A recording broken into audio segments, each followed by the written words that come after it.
Hello! How's everybody doing? Sorry, I gotta bring in the music. Where's my music? There it is. Hey, welcome everybody. How you guys doing tonight? Hope you're all doing very, very well. One sec. Getting everything sorted. Welcome! I see Neon. I see Jenna, no worries that you have to leave. I see Divin. I saw, I believe Anthony up a little bit as well. Josh, what's up, Josh? And there's Anthony, Sonic, Chow, Super Ash, Dino Freddy. Nice to see you, Dino. It's been a while. Kai Supreme, Methu, Silent Lunk. How's everybody doing tonight? It's been a really long time, guys. It's been like a week since I've seen you guys. Almost. Not quite, but almost. I think the last stream we did was Thursday. That was by design. Things are getting very busy with the holidays. Monday night, I had one sec. Oh, I don't even have to kill them anymore, right?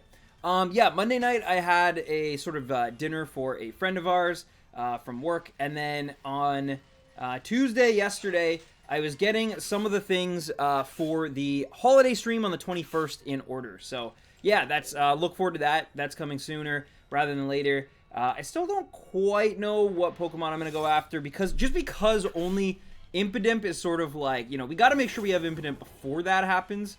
So, yeah. But either way, we are getting closer when it comes to Impidimp, at least. Our odds are about 1 in 2,000. And, we're getting closer. Every stream we get a little bit closer. But yeah, welcome. Welcome, Max. What's up? E. Lewis, how's it going? Chewmeister, how you been? I'm the same as usual. I'm sorry to hear that, Sonic. Oh, yes, I already hit that mushroom. But yeah, anyway, so I've been out of sorts when it comes to the, the shiny hunting game. It's been 6 days. 6 days is like an eternity in shiny hunting. We literally had like the methodology change before our eyes and streaks not become streaks. And anyway, so 6 days, a lot can change. Luckily, I don't think anything too drastic has happened. But if there has been, please inform me. I've been super busy though. And yeah, and then I'm also not streaming tomorrow because tomorrow is my work Christmas party or holiday party. So yes, I will be at that as well. Friday, I am not here. I'm not in town. And then I will be streaming Saturday, though. So, yeah, I'm streaming tonight. I'm streaming Saturday.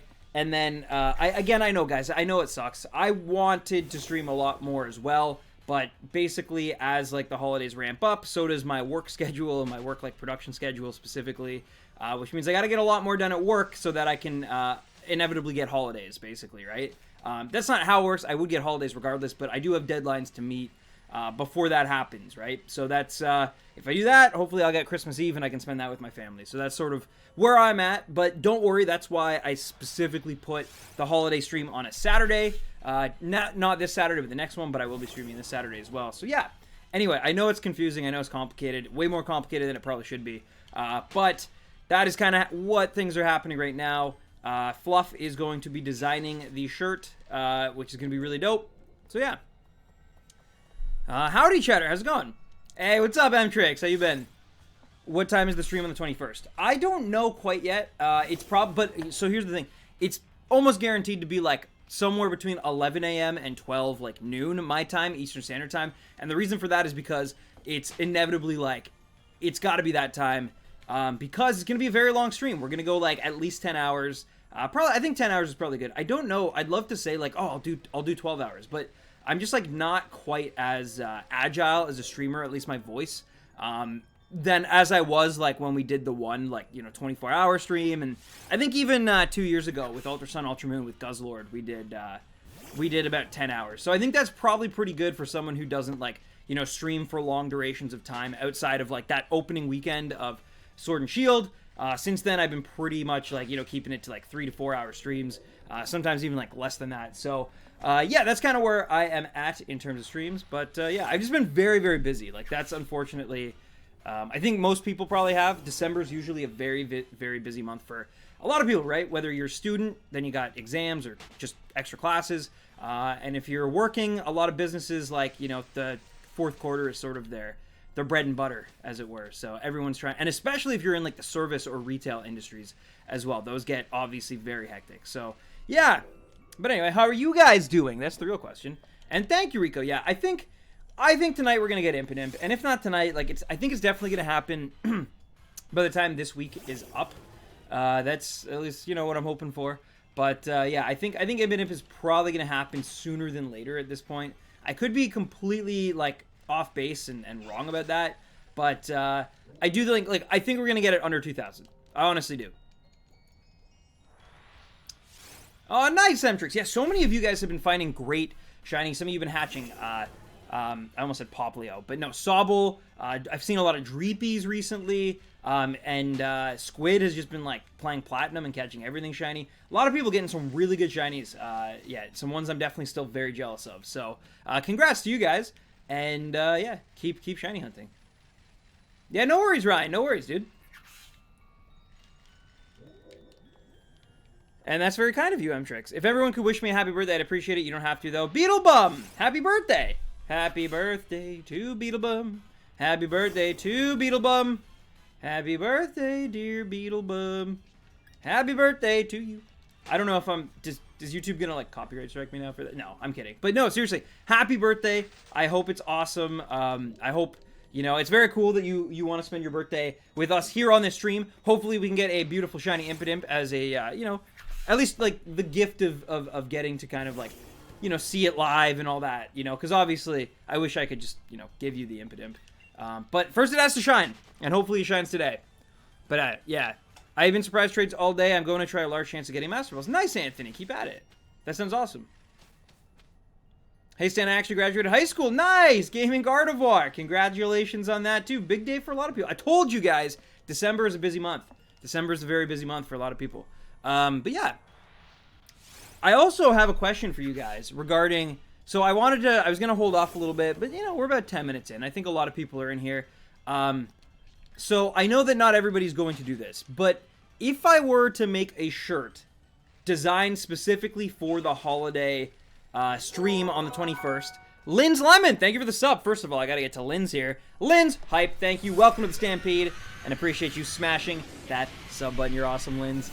But yeah, no.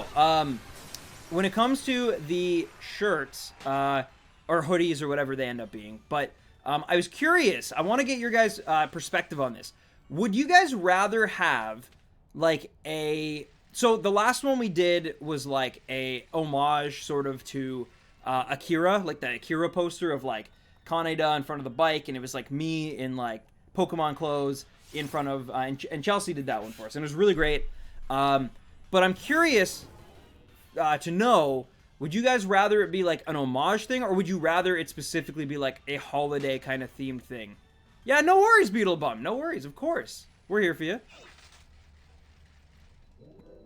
But yeah, because I'm curious. Would you guys want it to be like, for example, this? I'm not gonna do this, but like, for example, think about like Once Upon a Time in Hollywood, like the Quentin Tarantino movie. What if it was like Once Upon a Time in Hollywood, and then it was like that's not a BoJack Horseman reference, but point is like, you know, and then it's like Wooloo in like a pair of shades or something. Like, would you want it to be like something like that, like kind of pop culture-y, or something you could wear all year round, or do you want it to be like of the chat or whatever, and yo, Silent Lunk has become a sponsor. Yo, thank you so much, Silent Lunk hype. Let's go. Thank you so much for clicking that button, doing one of the kindest things you can do for any creator out there, and hitting that member button. Let's go. Beyond plus ultra for Silent. I almost just like knocked my mic off with a finger flick, but Silent Lunk hype, seriously, thank you so much, Silent Lunk, and yeah, we appreciate you guys. Let's get some Silent Lunk hype going. Lunk hype in the chat. I need to see it. I'd personally prefer a holiday thing, LOL. It really depends on the homage, honestly. That's fair, and maybe that's part of it too, so maybe it is better to just do like a holiday themed one instead. Yeah, like me too, that's just like a random like bad example, but yes, but yeah, Silent Lunk. I don't have a song, but I'm bad at singing. But yeah, no, seriously, that's actually like incredible. You're very, very kind. I know it just, I don't want to overstate like, or understate, I guess, how just like impactful like members are. Like members are sort of like the lifeblood of a stream, and so yeah. And also as a member, you now get access to some beautiful emotes, as Divin and Anthony have shown, as well as, of course, that little emblem beside your name that will appear not only in this chat during the streams, but also on videos, like on YouTube videos. If you leave a comment, it will also provide an as you kind of go through the ranks, that rhino beside your name gets a little bit brighter until it's eventually a beautiful red baby rhino, just like the channel colors. So yeah, thank you so much again, and you're awesome. Piplup Fiction, like, yeah, something like that. I'd probably try to do like a Galar pun, I guess, if I were gonna do it. But yeah, exactly. Like, Piplup Fiction is something. I don't know, like, what's another popular? I could do, like, it could be like the Infinity Gauntlet, and then like all the stones are like in the stones are like the faces of, like, you know, the shiny Pokemon that we're after. So, you know, it could be like Impidimp's like the blue one, and then like Appleton is like the green, or Applin's the green one. Grookey's like, you know, the yellow one. Obviously I only have, oh no, I have Toxel as well. What am I talking about? That one's like kind of the pink red, I guess, red sort of. Yeah, but then the purple one is that dang Heracross right in the center that I still don't have. The only one I need to complete the set. It's like the Mind Stone in Vision, you know, I gotta rip it from the universe. But yeah, I love Bojack, so I'd love that. I wasn't meaning to make like a Bojack sort of like pun there, but it kind of worked out that way. Yeah, thank you, Lincoln Park. I appreciate that. Why not both the holiday first, since Christmas is near, and on New Year's the other? The only reason why not both is because essentially, like, one, I think it's just cooler. I just don't want to like split sort of like the amounts, because basically I think how it works, I might be wrong about this because it's been like 2 years since I've sold any sort of merch, but basically I think it's like, you know, you want to make sure that like the production is a certain way or something. I don't know. I'd rather just do one, to be honest. And the second reason is just because it's just like art can be expensive, you know. And not that I like my thing is like I want to make sure that I pay one artist for one really great design, like absolutely everything they deserve. But hiring, you know, 2 artists, because I wouldn't expect one artist to make both designs with like basically a week and a half left until the stream. So, you know, hiring 2 artists, like, it feels like then I put the artists in competition. I don't know. Maybe I'm just making excuses, but I definitely think that, I just, you know, I just throwing it out to you guys. It does sound like, though, I might just do a holiday one. I think it might just be the easier one. Maybe get like the Pokemon that we do end up hunting in that sort of, you know, design somehow. But yeah. No, Stan, don't snap half the people of the stream. I'll try not to. I'm not Thanos, trust me. With these baby arms, these little, have you seen Thanos' arms? But yeah. Can it be shipped out in time? So that's the other, no, that's actually a great question, Shoemeister. So yeah, the truth is, if I do the stream on the 21st, by the time the holiday merch shows up, yeah, it will probably be January, like, just being honest. So that's also a really good thing to think about as well. I didn't even really like pick up on that, but that's good that you did. So yeah, maybe it is better to do something that's more evergreen, you know, something that like can last for the whole year. But then it's got to be like the right sort of homage, or the right sort of like parody, right? It has to be clever-ish, well, like, I don't know, while still being like, I feel like, you know, sort of indicative of this community. You know, like an inside joke that only this community would get, but also has like broader appeal. I'm probably just overthinking it, to be honest, but oh, nice Jagar Isaac, thank you, that's awesome. Finally got my shiny Grookey after a week, then I got the charm. Oh wow, 1 box, nice fresh garbage, nice. Hey, what's up, Lemon Drop? How you been? How you doing? What Pokemon are you doing next? So I don't know yet. If I have the time, I'd love to do like Dreepy. I'd also love to do maybe like Sobble. I think at this point that since we haven't gotten Impidimp and like my streams are becoming more few and far between due to like my work schedule, it is getting like I was originally I was gonna do Snom, I think, but like now I'm definitely thinking I might save Snom for the holiday stream, as well as maybe one of the fossils. I haven't decided yet, so I'm either gonna go for Snom during the holiday stream, or I'm gonna go. Well, I'm probably gonna need more than just one target. I'll be honest, because I'm gonna try to stream for like 10 hours. So, but outside of Snom, I might go for the fossil Pokemon, but if I do the fossil, I would probably want to do all 10 hours. So, I don't know. Ooh, nice, Ivan, nice. Stanos, yes, nice. I'm inevitable. I'd like the holiday one. I'm returning half the shiny energy you sent me for the Dreepy. Hey, thanks, Silent Link.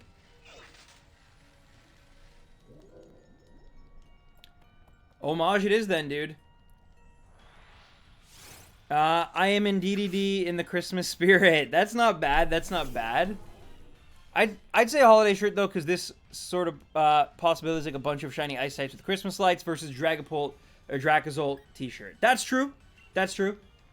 That's a good point. I haven't gotten shiny Zigzagoon. No. Stom's the best. Yeah, I'm kind of leaning with you, Meister. I definitely, as much as I love the idea of the holiday shirt to like celebrate that specific shirt, part of me is still very much like, but I feel so bad for you guys. Like, you know, if you were to order it and then it comes in January and you're like, oh man, I can't even really like wear this until like a year from now, and then you know, a year's a long time. I'm just saying. So it might be better off to do like hoodies that are just a little bit more relevant. I might somehow, yeah, I don't know. I gotta think about it still. Hey, what's up, Jake? How's it going? Thank you, Peter. Thank you. Shiny Phalanx. Phalanx is a good one, although I don't know. To me, it's like, I feel like the fossils are like one of the harder ones. Phalanx isn't easy by any stretch, but like, or just Snom because it fits the theme of like holidays and winter like so much better, I guess. I don't know. I'm probably not going to do Phalanx. Maybe not ever, but certainly like, not for a while, at least, you know? Hey, what's up, Odd Sauce? I saw you uploaded yesterday. I haven't had a chance to watch it. I honestly haven't watched, like, any YouTube videos. But I will have to check out your new upload. How's it going, buddy? Christmas light Snom shirts. Maybe. I got some ideas if it ends up being Snom. I do have some ideas. Honestly, I'd wear holiday hoodie shirts all year because I freaking love winter and the Christmas season. So maybe that's, you know what? Maybe that's the trick. Maybe, like, let's just get away from, like, Christmas. But maybe if we make, like, a winter-themed sort of, like, just an ice-type sort of themed shirt or something. Because that way, it can, like, still be kind of worn in the wintertime, you know? But at the same time, it's not, like, only relegated to like that 1 month of December, you know? Plus it also makes it just more inclusive because, you know, therefore like if it's like Snom with Christmas lights, then like, you know, if there's anyone watching who might not celebrate Christmas, and I'm sure there are, then they might, you know, be like, well, that's not really cool for me. Like everyone gets all the Christmas stuff. Like what so anyway, my point is I want to try to make it like as inclusive as I can. But yeah. Why not Ice Cube? I mean, it could be Ice Cube. It could be. I'm not gonna go for it. I don't think yet, not quite yet, but maybe. Like it's one of those things. If I decide to do Dracozolt or like one of the fossils, I just say Dracozolt because it's like my favorite one. But like if I go for one of the fossils, there's a good chance I just do that for the entire day because it can take a really long time, as some of you guys know. So in that instance, if I'm doing Snom though, I'm going to need, like, a second sort of, like, option because, let's face it, my odds are pretty good of getting a shiny Snom way before 10 hours, right? I think both Grookey and Applin took, you know, somewhere between, like, 3 to 5 hours. Like, I think Grookey took about 5, Applin took about 3. So, like, I think it's just a matter of, you know, figuring it all out. But, yeah. It's like a video of me and 4 friends all sharing the same virtual controller and trying to play a Tekken 7 ranked battle. It's utter chaos. Oh, nice. Well, I'll still check it out. But I might not watch the whole thing. It's got to keep my interest. That's the YouTube thing, right? Watch time, baby. No, I'll watch it, man. I'd say Snom and Ice Cube. I mean, yeah, you guys. So here's the thing. You guys have the power. Like, I mean, as much as I would like to get one of the fossils, if you guys would rather I just do breeding for Snom and Ice Cube, or Snom and Darmanitan, or Snom and Mr. Mime, or like whatever it is, let me know. Like let me know, and I can tailor the holiday stream to like, you know, try to be what you guys want. Like collectively, obviously. You know, if like 1 or 2 people are like, I want this, like, no, I'm sorry. It's gotta, but like if you guys universally want, you know, ice type breeding over you know, a fossil, just because the fossil's ice type, then that's totally up to you guys. Hey, what's up, Zonojiva? How's it going? Hi, does Shiny Charm and defeating 500 Impidimp help with this method? Yes, Leaf Green, they do. And nice, Rhinosity, nice. How is it? How's that hunt? Breed for Cramorant? Interesting. Why specifically Cramorant? I mean, I get it, but like, what's your kind of like reasoning behind it? Go for Ice Cube in the wild. Oof, that would. Have you guys seen my Toxel and now my Impidimp streams? Like, you guys think those are bad? If we went for Ice Cube in the wild, ooh. The only thing worse than that is trying to get like Duraludon in the wild. You know. Overworld Snom Hunt. I mean, I could do an Overworld Snom Hunt and try to get those like special. Again, it's gonna be tougher, but I'm not against it.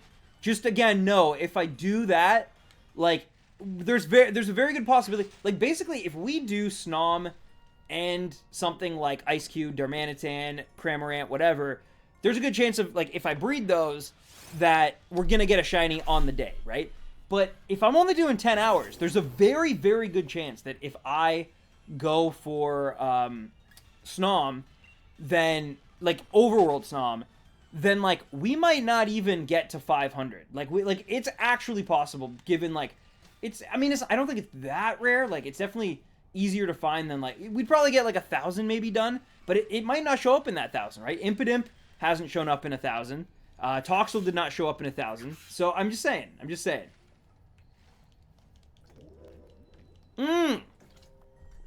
Also, hey, no worries.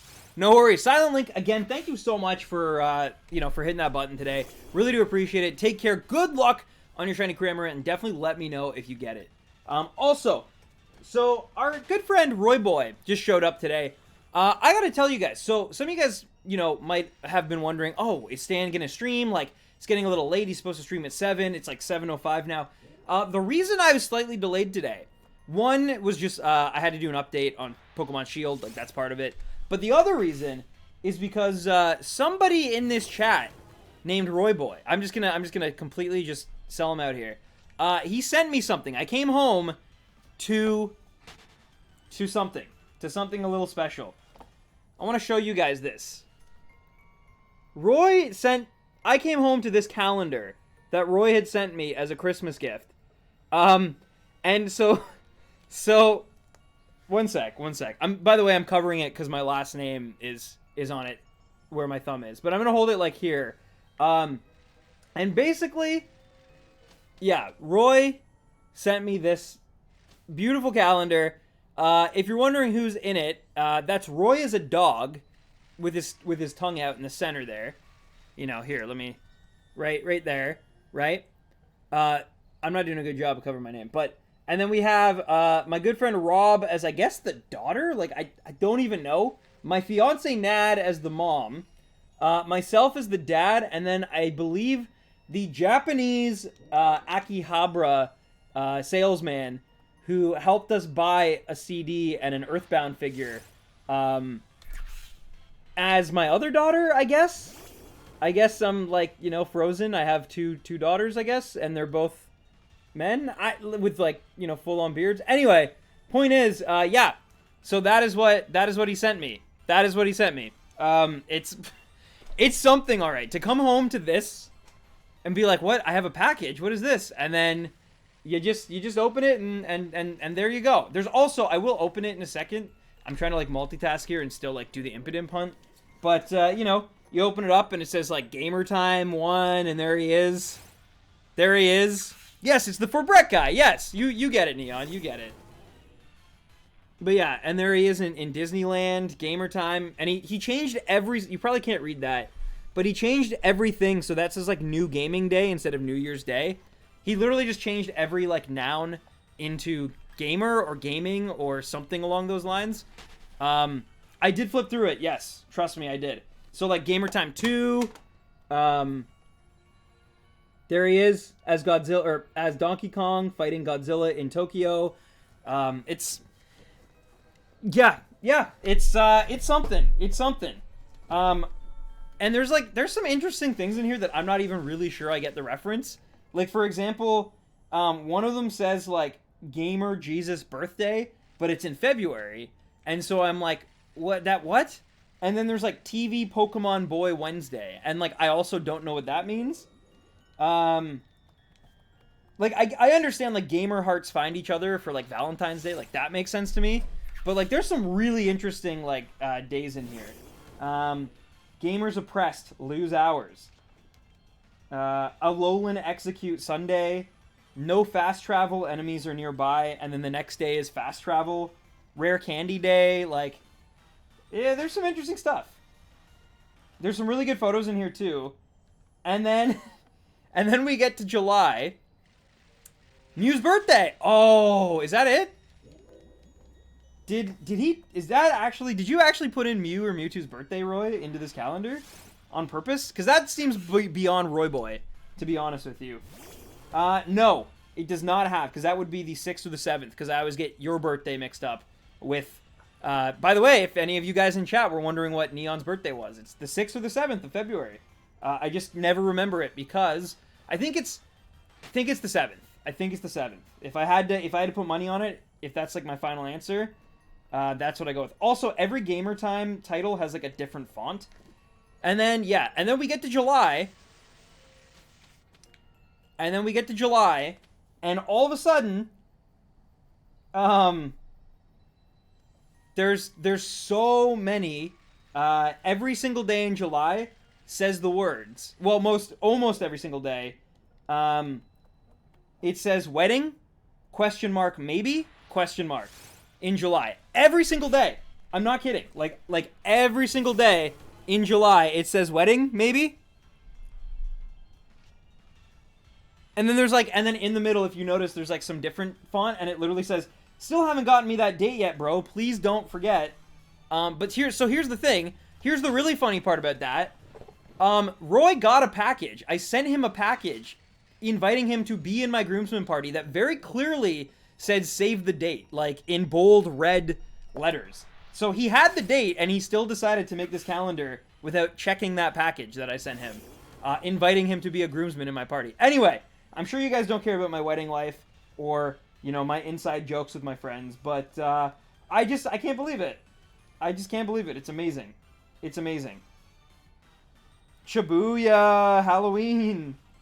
Anyway, it's pretty amazing. I'm gonna get back to the Impidimp hunt. He even put in Canadian Thanksgiving. He put fake Thanksgiving. Jesus Christ, you people, because he hates Canada. That's a fact. And then he put real Thanksgiving on the American one. Anyway. There's the final December. Look at that. Look at that. Looks like an album cover. It looks like an old record cover. Anyway, I won't show the calendar anymore. I just had to show off. That's my first gift of the holiday season. And yes, it's very funny. It's very funny. But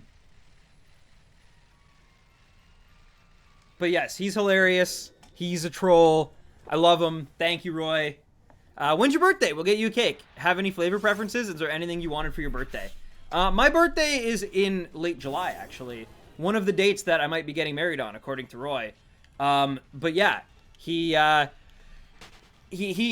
doesn't know my birthday either. But no, it's in late July. I'm not a big birthday guy. I'll be honest with you. It's not like I don't celebrate it or anything. Like, I do celebrate it, but I've always been a very, very like guarded person when it comes to my birthday. To be honest, I think the reason is just because like I always had my birthday in the summer. It's in July. And so like no one ever really knew when my birthday was because, you know, you're not in school and you know how they usually did like the announcements or the class would like inevitably find out.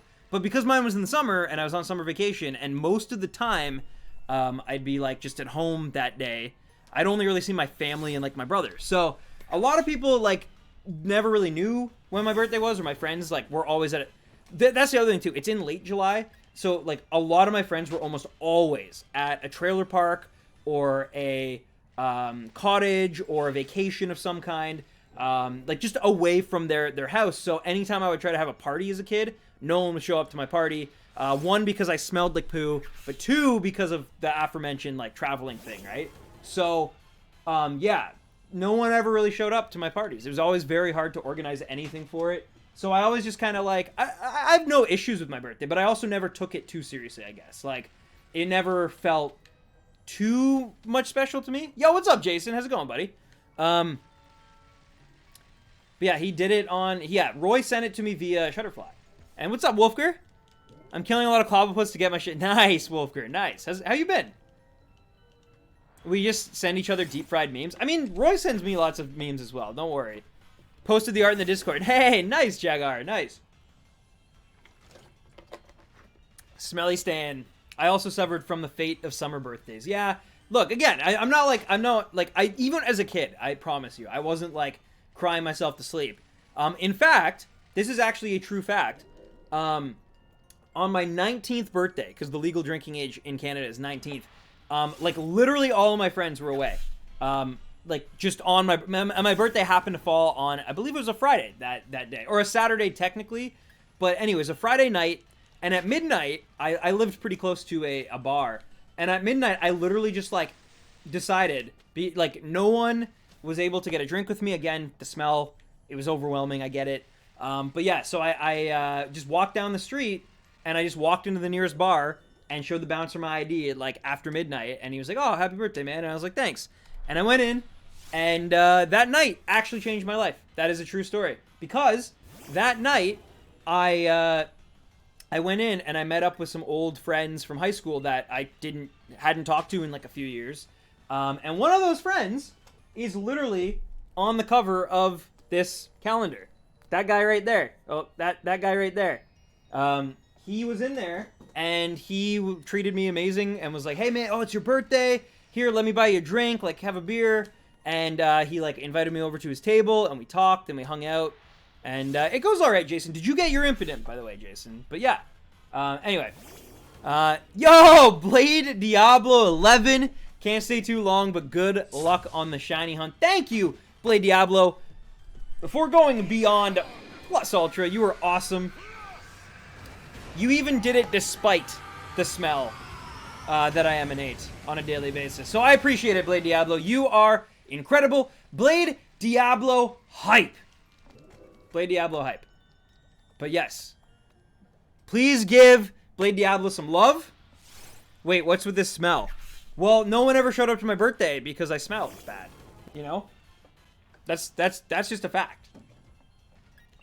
Took 313. Not too bad. Not too bad, actually. Hey, nice, Andy. Congratulations, man. But yes, Blade Diablo hype. And yeah, no worries if you can't stay long or anything. I'm just kind of like going at it, having a fun time. As you can see, clearly just like telling a bunch of like inside jokes and memes and stuff. Just having a good time. But I appreciate it. You are incredible. Blade Diablo hype. And yes, thank you so much. Thank you, thank you, thank you. Truly the god among men. Yes, yes, Roy. I traded my shiny Impidimp for Zacian.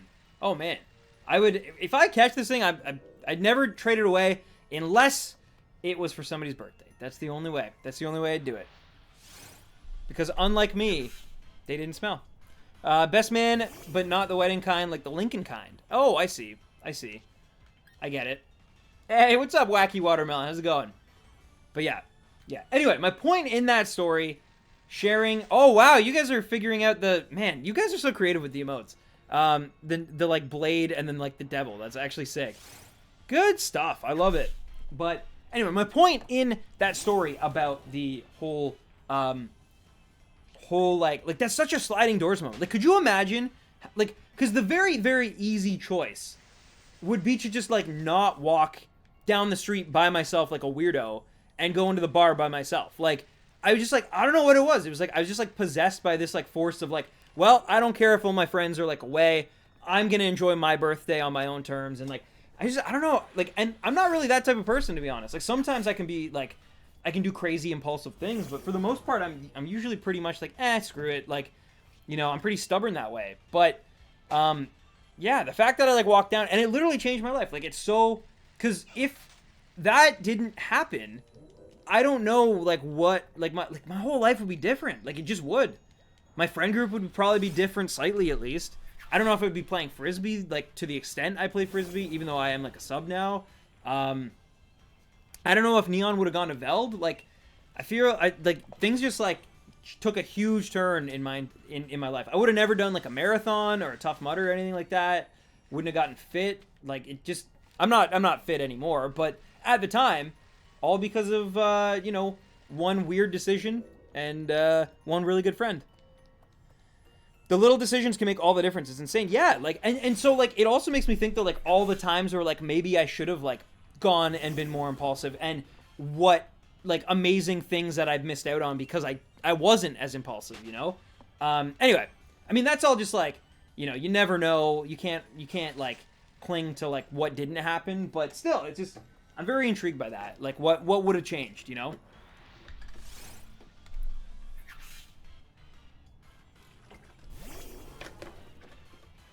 That Rob story is insane, by the way. You told it to me before, but more vague because I didn't have much context for who Rob was. And now knowing him, that's so insane. Yeah, like, because the thing is, like, me and Rob, like, we were really good friends in grade... We played basketball together in grade 10 and had, like, some mutual friends. And then he was a starter. I was on the bench because, again, the just rancid smell. Like, but yeah. And then, no, I'm just actually, like, I love basketball, but I'm very bad at it. I'm very... awkward, and especially as a teenager I was even more so unathletic and awkward, but I love it. I love the game, so that's why I did it. But and then grade 12 especially, like, we had Comtech together, like communications technology. We made, like, we always grouped up and stuff, and we were always, like, comparing grades, and so, but then, like, after high school we sort of, like, fell off, as some people do, and it wasn't until, like, a year later, basically, that a year and a half maybe even, that, like, that all kind of happened and took place, and yeah, it changed a lot, I'm telling you. I was alone for my birthday for most of the day, but it didn't bother me, as I'm okay with being alone, and that's totally fine too. Like, there's, I think it's all about a balance. That's kind of my take. Stan won smelliest person award at prom. I mean, hey man, like, you joke, but I'm sure by the end of that night nobody smelled good, and that's hey, get your mind out of the gutter. I mean, because, like, everybody was just, like, there was, like, a rainstorm. Basically, everyone was, like, camping, and there's, like, a rainstorm, and, yeah, it was just, and it was a very hot day, too. It was, like, a humid, sticky rain, like, anyway, but, yeah. I know, I'm sure you, Neon, playing basketball at, like, 4 a.m., under something, I don't know what. Probably didn't smell too good either the next day. But yeah, this all reminds me of the time Stan and I were hanging out and was finished reading his book and asked, "Can I have a bookmark?" Man, 2 trips and he still doesn't know my name. It's not true at all. I've been alone most birthdays of my life, and to be honest, I'm never really bothered by it anymore. It's just another day to me. That's actually how we were, like, we introed this, because I was saying that, like, I think just before you got here, Jason, I was saying that, like, someone asked me when my birthday was, because they wanted to, like, get me a gift or something, and I was like, honestly, like, I don't consider my birthday, like, that important. I have a late summer birthday, so, like, everyone was always away, and then that led to the conversation about, like, my 19th birthday, where I met one of my best friends and reconnected, and now he's still, like, in my life to the point that he's on this calendar that Roy Boy made for me. See that? Ooh. But yeah, so that's, it's all connected, But yeah, I'm just like, there's some people who are very like, it's my birthday, it's like a magical day, it's fun. And I'm like, that's cool. Like, I'm not gonna, like, tell you can't enjoy your birthday, because I'm not a monster, but I just personally, like, I don't like to be made, like, a fuss over, on that day, at least. I mean, maybe certain times it might be appropriate, to be, like, the center of attention, but when it comes to, like, my birthday, I'm like, no, I'm good. During my birthday, I'll usually hang out with a few friends, but none of us really think of it as anything special. I get it. That right there is the gift of a lifetime. I mean, hey, look, yes, it is. It's not only the gift of a lifetime, Jason, it's the gift of gamer time, my dude. Gamer time 1. All the way. I said I wouldn't open the calendar again, but I'm gonna, for just 1 sec. All the way to gamer time 12. Look at that. Lifetimes and gamer times, they go hand in hand. Get busy gaming or get busy dying. That's what I always say. There have been multiple occasions where I went a week before realizing I was a year older. I've never had that. I've always been very aware that it's my birthday. But yeah, like, even before, like, I was in my current relationship, like, even then, I was very aware when it was my birthday, but I wasn't like necessarily like, you know, I think 2015 was the first year where I was just like, I worked like that day. Like there was nothing special about that day. It was literally just like a Tuesday. I went to work, and I just like went home and I was in bed by like 10, and it was, you know, very, very like average day. I can't stand being the center of attention. So it's weird because in some instances I can, but in others like I can't. It's very weird. I'm actually pretty introverted, honestly. But like again, in certain instances I can be extroverted. Like when I need to be extroverted, I can sort of like turn it on if that's like a thing. Like I can definitely like, you know, like stand out, I guess, if I need to. But most of the time I don't want to. Most of the time I'm very shy and very nervous. So on stream, obviously I have to be a lot more extroverted and stuff. But even then, at the end of the day, like it's easy because, you know, I don't see each and every one of you like, you know, stare. If this was like a classroom or like a, you know, an auditorium and I saw like all of you guys like staring at me as I'm like playing on stage, I'd probably be very nervous and very like a lot shyer and a lot like less talkative, I guess, you know. Hi Stan, how are you? I'm here vibing to... Oh, nice! Nice. I hope you're enjoying. And usually when I get attention, it's just fake, sicko, fantic BS. I understand that. I have parties, but it's usually just some family and some friends. Yeah, I really don't have birthday parties. I mean, that's not entirely true. Like, I do some things. Like, I usually... Lately, I've been doing more stuff with, like, my brother on my birthday. And definitely my family is always, you know, very nice and kind. And my fiance is amazing. But yeah, I don't really do like birthdays or like get-togethers or anything much like that. Although it's also a lot harder now that like I live so far from like most of my centralized like friend base. Also, that should be 93, not 92. But yeah. Ooh, wow, Jeffrey, you were on a roll, dude. Congrats. That's a huge lineup. Scorbunny, Grookie, Impidimp, and Applin. Nice. Would you ever hunt for a shiny Gigantamax mod? I mean, maybe not anytime yet, just because I do feel like there's a way, like there's still so much other stuff that like I really want to get, but eventually, I mean, maybe I wouldn't say it's impossible. Like I might do it. It does sort of seem like the thing though. I don't think I would like to stream if it's like the you have to like set your clock thing, because it just, again, like to me, like that doesn't feel quite as just like cinematic. But I'm always down to try something at least once, maybe to surprise me, you know. Great question, though. I can count best friends on one hand, and I count the rest as acquaintances. I'd say I'm pretty similar to that, yeah. Yeah, like, I won't lie.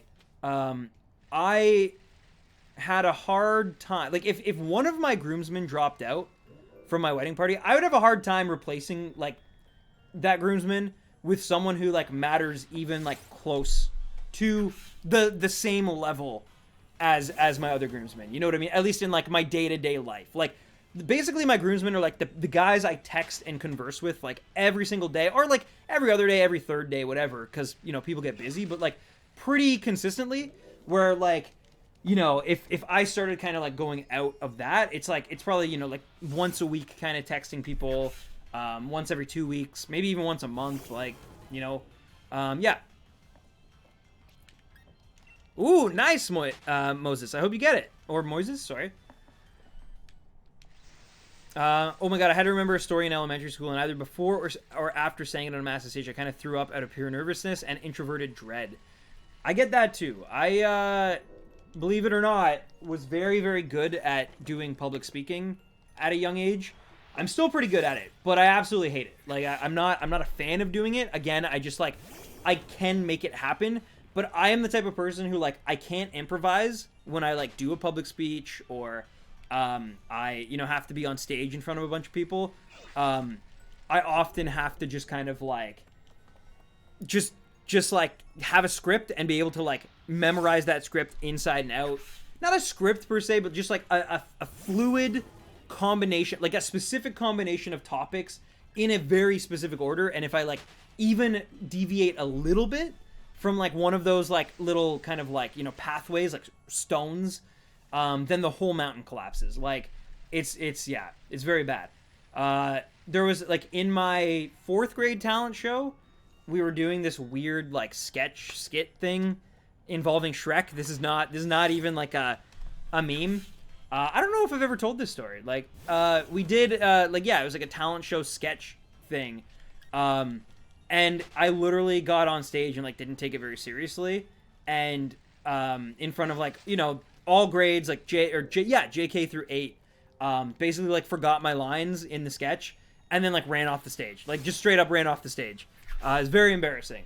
And so, and that was, like, yeah, in front of the whole school. Like, those are people I had to, you know, but anyway, the point is, I mean, look, honestly, though, like, people forget very, very fast. Like, people didn't really care, like, a year later.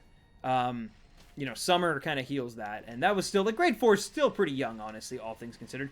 I feel like had that happened in, like, grade 7 or something, it would have been a lot harder to live down, maybe. But at the time, I didn't really care. And the good news is there's a happy ending to this. 4 years later, in grade 8, which in Canada, or at least where I am, in Canada, is the latest of, like, elementary school. Like, elementary school is JK to 8 for us. There was no, like, middle school. So it was the very last. Like, I was, like, essentially a senior in this school. And me and a few of my buddies did a dance to I Like to Move It, Move It. And you better believe I practiced that dance, like, to the point where, like, I knew it. I couldn't do it now, but I knew it so well at the time that there's no way we were going to fail. And we brought the house down. Like, we opened the entire, like, talent show. Got everybody super excited. It was like, everyone loved it. It was sick. It was sick. Like, so yeah, there is a happy story that, like, I you know, 4 years later, I redeemed myself. But my point in that wasn't to just, like, you know, it's more to just say that, like, yeah, having to go on stage in front of a bunch of people is very scary. And I also still get very terrified by it. And it's to the point where, like, if I don't practice hard enough to make sure that I know it super well, then, like, I just can't do it. Like, it's either I know everything inside or out. Yeah. I've been watching your Shiny Haircross series on your other channel. I'm on video 6. Nice, Anthony. Now, there are a lot more videos. I've just, like, unlisted most of them. I'm surprised you're watching, like, all of them. That's crazy. I actually never thought that someone would, like, go through all the, like, technically, like, the failed attempts, you know? So that's very cool. Stan, are you excited for Christmas? I am. I'm excited, yeah. I'm very excited to just, like, spend time with my family, and especially my fiance, to be honest, because she recently got, like, promoted, and she's been very busy, and as I said at the beginning of the stream, I've been crazy busy at work. And when I come home from work, I'm usually streaming, or I'm, like, going to the holiday party, or I'm going to, like, a dinner for people at work, excuse me, or something like that. So I feel like I'm just not seeing her as much. Like, even this weekend, like, I have to do some stuff. She has to do stuff with her, like, parents. So I'm not going to really see her this weekend either. And so, yeah, I'm really excited to just, like, settle down for a little bit, for, like, a week, and just, like, you know, like, watch holiday specials, hang out with my family, mostly hang out with her, like, and my brother and my friends, and just, like, relax, maybe play a video game I've been meaning to play. I don't know which one, but something. Thank you, Buzuki. Thank you. Ooh, wow, that's amazing, Amazing Wonder. Shiny Gigantamax Snorlax. That's awesome. It's legit the only time I threw up for any other reason than being sick. Yeah, I don't think I've ever thrown... I mean, I think I've only ever really thrown up when I am sick. Like, I don't... Yeah. I remember in grade 4 we had to do speech to the whole school, and to be honest, I don't know how I did it. Well, okay, so I think this is actually a double-handed sword. I think that, like, so there was a thing, it doesn't exist anymore. When I was growing up in, like, what would be considered middle school, basically they made every single kid in every single class from, like, grades 4 through 8, like, give a speech. And I know middle school is, like, 6 through 9 or whatever, but my point is like, yeah, you would have to give a speech. You'd have to do a 5-minute speech in front of the class. It was, like, a big thing. Every year people, like, freaked out about it. It was like a big deal, right? But the thing is like, basically almost, like, every kid got through theirs. Like, you would think one year, like, someone would kind of do what I did, essentially, right? And, like, run off the stage and blah, blah, blah. But, like, no one really did. Like, and it sucked. Like, there were some years where people were very, very clearly nervous and could barely speak. And, but I think because we all sort of, like, we all had to do it, we therefore all sort of understood why someone would be nervous, and we kind of, like, let it go. Like, at the end of speeches, everyone was just happy to be done, you know? And even as, like, kids, like, I think we kind of understood that. And so they've stopped doing that for kids nowadays, and I think that's really bad. Like, okay, I think there's like a middle ground. I don't know if you need to make every single year, every single kid do like a 5 to 10 minute speech, but I do think like it wouldn't hurt to do like make them do like a 2-minute speech maybe every other year or something. You know what I mean? Like, because I do think that like it can help sort of like I'm just saying, if it wasn't for those speeches and sort of like those experiences, I don't know if I would have ever like pursued a sort of like career in like media and storytelling and things like that, you know? Like, so I think it's helpful. I think to a kid who wasn't particularly good at math or sciences, that part of it was good, and I'm happy I did it, even if I hated it in the moment, you know? So yeah, mind you, again though, I don't think like every year, 3 to 5 minutes, but it gave me a little bit of like a confidence boost when I got through it, you know? And that's good, and I think kids already have a very hard time these days communicating because of cell phones and computers and things, right? And I just feel like the newer generation, not like the Zoomer generation, like even the kids under them, like I feel like, anything that can maybe help a few kids get out of their shell isn't a bad thing, I guess. I don't know. Even if it's only for that time. Like a perfect example is my fiance is very, very shy, but in class she would, just because she had to, like give really good speeches. And that's kind of when I first like noticed her, like giving like a speech. She gave like a speech about like veganism basically, because it was like a food thing, and we all had to like pick a anyway, and she tried going vegan basically for like 2 weeks or something, and like had to give a report on it. And I was like, oh, she's really like, she's confident like when she's up there talking. But then as soon as she was done, she was like back to being super like nervous and stuff. Anyway, so yeah, and yeah, no worries, System Spaghetti, no worries. Do you like Kingdom Hearts? I played the first one. I never beat it though, so I would say I don't not like it, but I don't like it enough to like pursue playing through the series.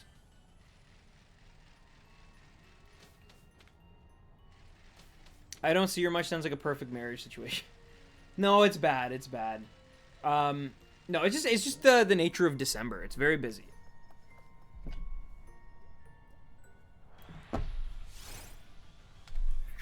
Remember, y'all, you can't spell funeral without fun. I guess that's true. Oh, nice, Rad Skull. Keep at it. Keep at it. You got this. You got this. I believe in you. But yeah, I have nothing against Kingdom Hearts. I played it. I enjoyed what I played. But I just, like, forgot about it and kind of never came back to it. And that was, like, years ago. So, yeah. But 3 came out. I heard 3's good. It's fun. Once I'm up on the stage, it doesn't feel as bad. Yeah, it definitely does go away slightly, doesn't it? It's definitely, like, the waiting part is, I also agree, often, like, one of the worst. I also feel the same way, to be honest, about like, playing. I mean, this is just sports. I'm going to use Frisbee as an example, because that's what I play, like, most of the time now, because I'm an older guy and I can't even imagine playing basketball anymore. But yeah, when it comes to like Frisbee, I'm kind of the same way. Like the hour before the game, I'm not like a nervous wreck or anything. Like I've done it long enough now, but like I definitely like, get a little bit anxious, get a little bit like, ooh, I hope I have a good game, I hope I don't drop anything. But like when I'm in the game, I just like don't care. Like I just like it only bugs me after the fact. Like obviously if I drop something in the moment, I'm like frustrated with myself, but then like I immediately am just like, okay, whatever. Like I've dropped things before, I'll drop things in the future. It happens. There's like a billion games, like don't worry about it. Then you move on, Mind you though, I've not been in a situation where like, the score is tied. It's like 16-16 and there's like 10 seconds left in the game and you have to catch it to win it for your team. And like, I haven't been in a situation like that. So that's good at least, I guess. But anyway, yeah, so to take that kind of idea, Professor Byleth, of like, it's sort of like, yeah, I find like the preamble to the performance, whether it's in sports or public speaking or whatever it might be, I find that's way more nerve-wracking to me at least than like actually doing the thing. The adrenaline will do that. Exactly. Right? You just like get in the mindset and you just like, you get so into it that you don't even realize anymore that it's like a really good feeling, to be honest. So I didn't do any Frisbee for like all of November basically, because of Pokemon and streams and time off from work and stuff like that. And it's like further away from where I live in Toronto, and I played it for the first time in a while on Sunday, and it was like really fun. Like I was super amped. It was a good game. We did lose, but it was still like really, really good and really fun. And it like I missed that like feeling, you know. And it's weird because like it hadn't been that long. It maybe been like 5-6 weeks or something. Maybe not even that long. But like it was like, oh wow, like I forgot like how much I enjoy this like rush, like this when you actually do something right, when you make a sick play or you get a good catch or whatever, right? Like I missed that. I missed that. Three Houses is awesome. I haven't played Three Houses yet, Mithu. I might this holiday season. I don't own it yet though, so I'd still have to pick it up first. To be honest, if I play anything this holiday season, it might be Undertale. It might be there's like a few games I definitely still need to play and check out. But yeah, I typically I don't know. Three Houses seems very, very long. I also might pick up Persona 5 again because I like got 20 hours into that game and then like stopped because I just went back to work and it got very, very busy life, you know. But that's pretty much how I am with driving lessons. Super nervous beforehand, but totally fine when I'm on the road. Yeah. I think we get so in our heads, right? And we worry so much about things, and you know, and anxiety is a real thing. Don't get me wrong. But it like I think we get so in our heads, and then like we find I think a lot of the time, not all the time, but a lot of the time that like, oh, you can do this. Like you are, you know, just as capable as anybody else who can do this thing, and you just have to, you know, some do it better than others. Some are better drivers, some are better basketball players, some are better public speakers. But like at the end of the day, like you are capable. You are, you know, there's nothing wrong with you. Like you are gonna be okay. And I think that's like a really good feeling when you're done it and you're like, oh wow, I did do that. And eventually, like and eventually you get to the mindset where like you just stop thinking about it, right? Like you don't think about running to the corner store and hopping in your car and just going for a drive. Like, you know, you don't think about things like that after a certain time. Persona 5 Royal is coming. Wait for that. Well, I already do have 5. Like, I've bought 5. I've played it. I just, like, need to finish it, essentially. Hey, Stan. Sorry at work. Did you see my comments about the 2 random shiny sneasel on Pokemon Go? I didn't, Josh. I didn't. That's awesome. Huge congrats. That means you can have the whole line, right? Yes. For a second, I was like, is there one after Weavile? There's not. You would have the whole line. Are you going to watch the Game Awards tomorrow? I'm not, because I'm at my work party. However, because I am at my work party and I work in games, sort of, I will probably be sort of keeping an eye on the announcements.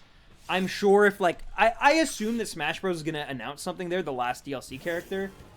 Because, you know, Joker was announced a year ago at the Game Awards, and this is the last of the first DLC pack, so it feels like it's very poetic of Sakurai to be like, it's been a full year, here's the last one. That seems very, like, not just business, but also just, like, smart, sort of, like, commercially for the fans. So I expect a Smash character tomorrow, and maybe some cool new updates on some other stuff. I'd love Breath of the Wild 2 stuff. I'd love, you know, some other cool Nintendo things. But we shall see. We shall see. I'm actually curious because I haven't really been paying much attention to, like, games this year as much. Like, obviously Pokemon. But yeah, most of the games I played this year, like Persona, have been older games that I'm just picking up later on. So I'm actually curious. What's, like, the front runners for, like, best game of this year? I assume Three Houses is probably, like, Nintendo's, like horse in the race, you know? Not just for the Game Awards, but just, like, you know, people's kind of consciousness about video games in general. Like, what's kind of considered, like, the best game you need to play this year? Who's your main in Smash? My main in Smash is Pokemon Trainer. I can also play Peach. I've been watching Chugga Conroy's Galaxy 2 Let's Play, and it brings me back to the days where my brother used to play games together. I remember those days too, Sonic. I had a younger brother who... I have a younger brother who I used to game with a lot, and I don't get to now, nearly not as much, obviously, but he's still pretty cool about it. When I ask him if he wants to, like, play Smash Bros. Or Overwatch or something, he usually will, you know, humor me, but anyway, and yo, hey Stan, good luck. I wish I could watch, but I helped my friend with his digital audio final project. Hey, that's very kind of you. Smash that like button, people. Stan's the man. Thank you so much, Oddity, but you are the best. Thank you, thank you, thank you. Oddity hype. Thank you, Oddity. And hey, no worries. You don't have to worry about ever, like giving a reason or explanation why you can't make a stream. And especially, it never has to be in a super chat form. You are awesome. You are amazing, Oddity. Oddity hype. And that's very kind of you to help your friend with that, because I have a lot of friends as well who are like currently going through, final project kind of stuff. And here I am streaming instead of helping them. But I will say, I could be, not that, I mean, this means nothing, but like, I could right now be watching the Raptors game with them playing Kawhi. And I'm not. I am streaming because this is like the one night I had to stream tonight that I could stream for you guys. And I was like, it's been almost a week. I gotta stream. As much as I want to watch the game, you guys, like, definitely, I'd rather hang out with you guys. And that's true. That's true. Otherwise, I would have just said, oh, I'm not streaming tonight. But I didn't do it.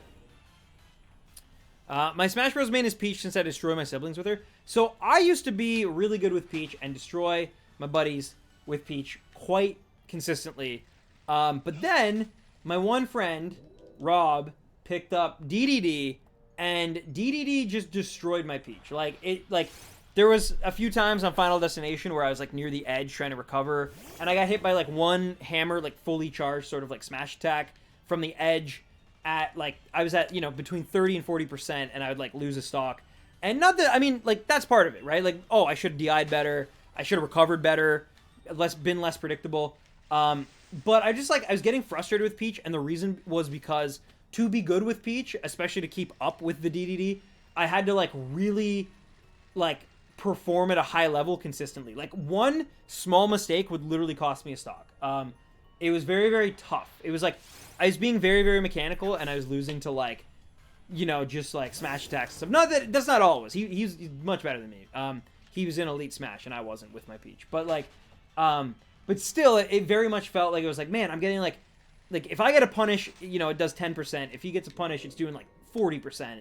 Anyway, so I switched to Pokemon Trainer because I needed something. It was basically I had two options. It's either I need to really buckle down and get really good with Peach, or pick up a new character. And I picked up a new character because Peach was just like, I was getting really frustrated with Peach, and I was trying to get better, but it just wasn't happening. So I picked up Pokemon Trainer, and I love Pokemon Trainer because the thing is, even when I lose with Pokemon Trainer, I don't get as flustered as I do with Peach. Because with Peach, I was like, man, I'm doing all these like sick combos, and I'm doing like all this good stuff, and I'm like dodging perfectly, and I'm short hopping perfectly, and I'm float canceling, and like I actually don't know if you can float cancel, but like I was floating like short floating sort of, and like I was being like perfect with my like spacing, and then I'd still like lose, and so I'd be like, it'd get me really frustrated because I'm like, I'm doing so much, but I'm still losing. But yeah, with Pokemon Trainer, it's a lot more fun for me, and that's how the game should be.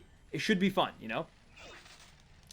Breath of the Wild forced my hand, switching from PS4 to Nintendo Switch. Never thought it would happen, but it did, and I don't regret a thing. The Switch is a fantastic system. Yes, I wish it had Netflix and like things like that, Crunchyroll, so I could just like have one device in my house or apartment that I can sort of just like bring with me and stuff. But I love my Switch, and I think it's I was gonna say fantastic and phenomenal, so phenomenal, I guess. I don't know, but yeah, I think it's a really, really good system.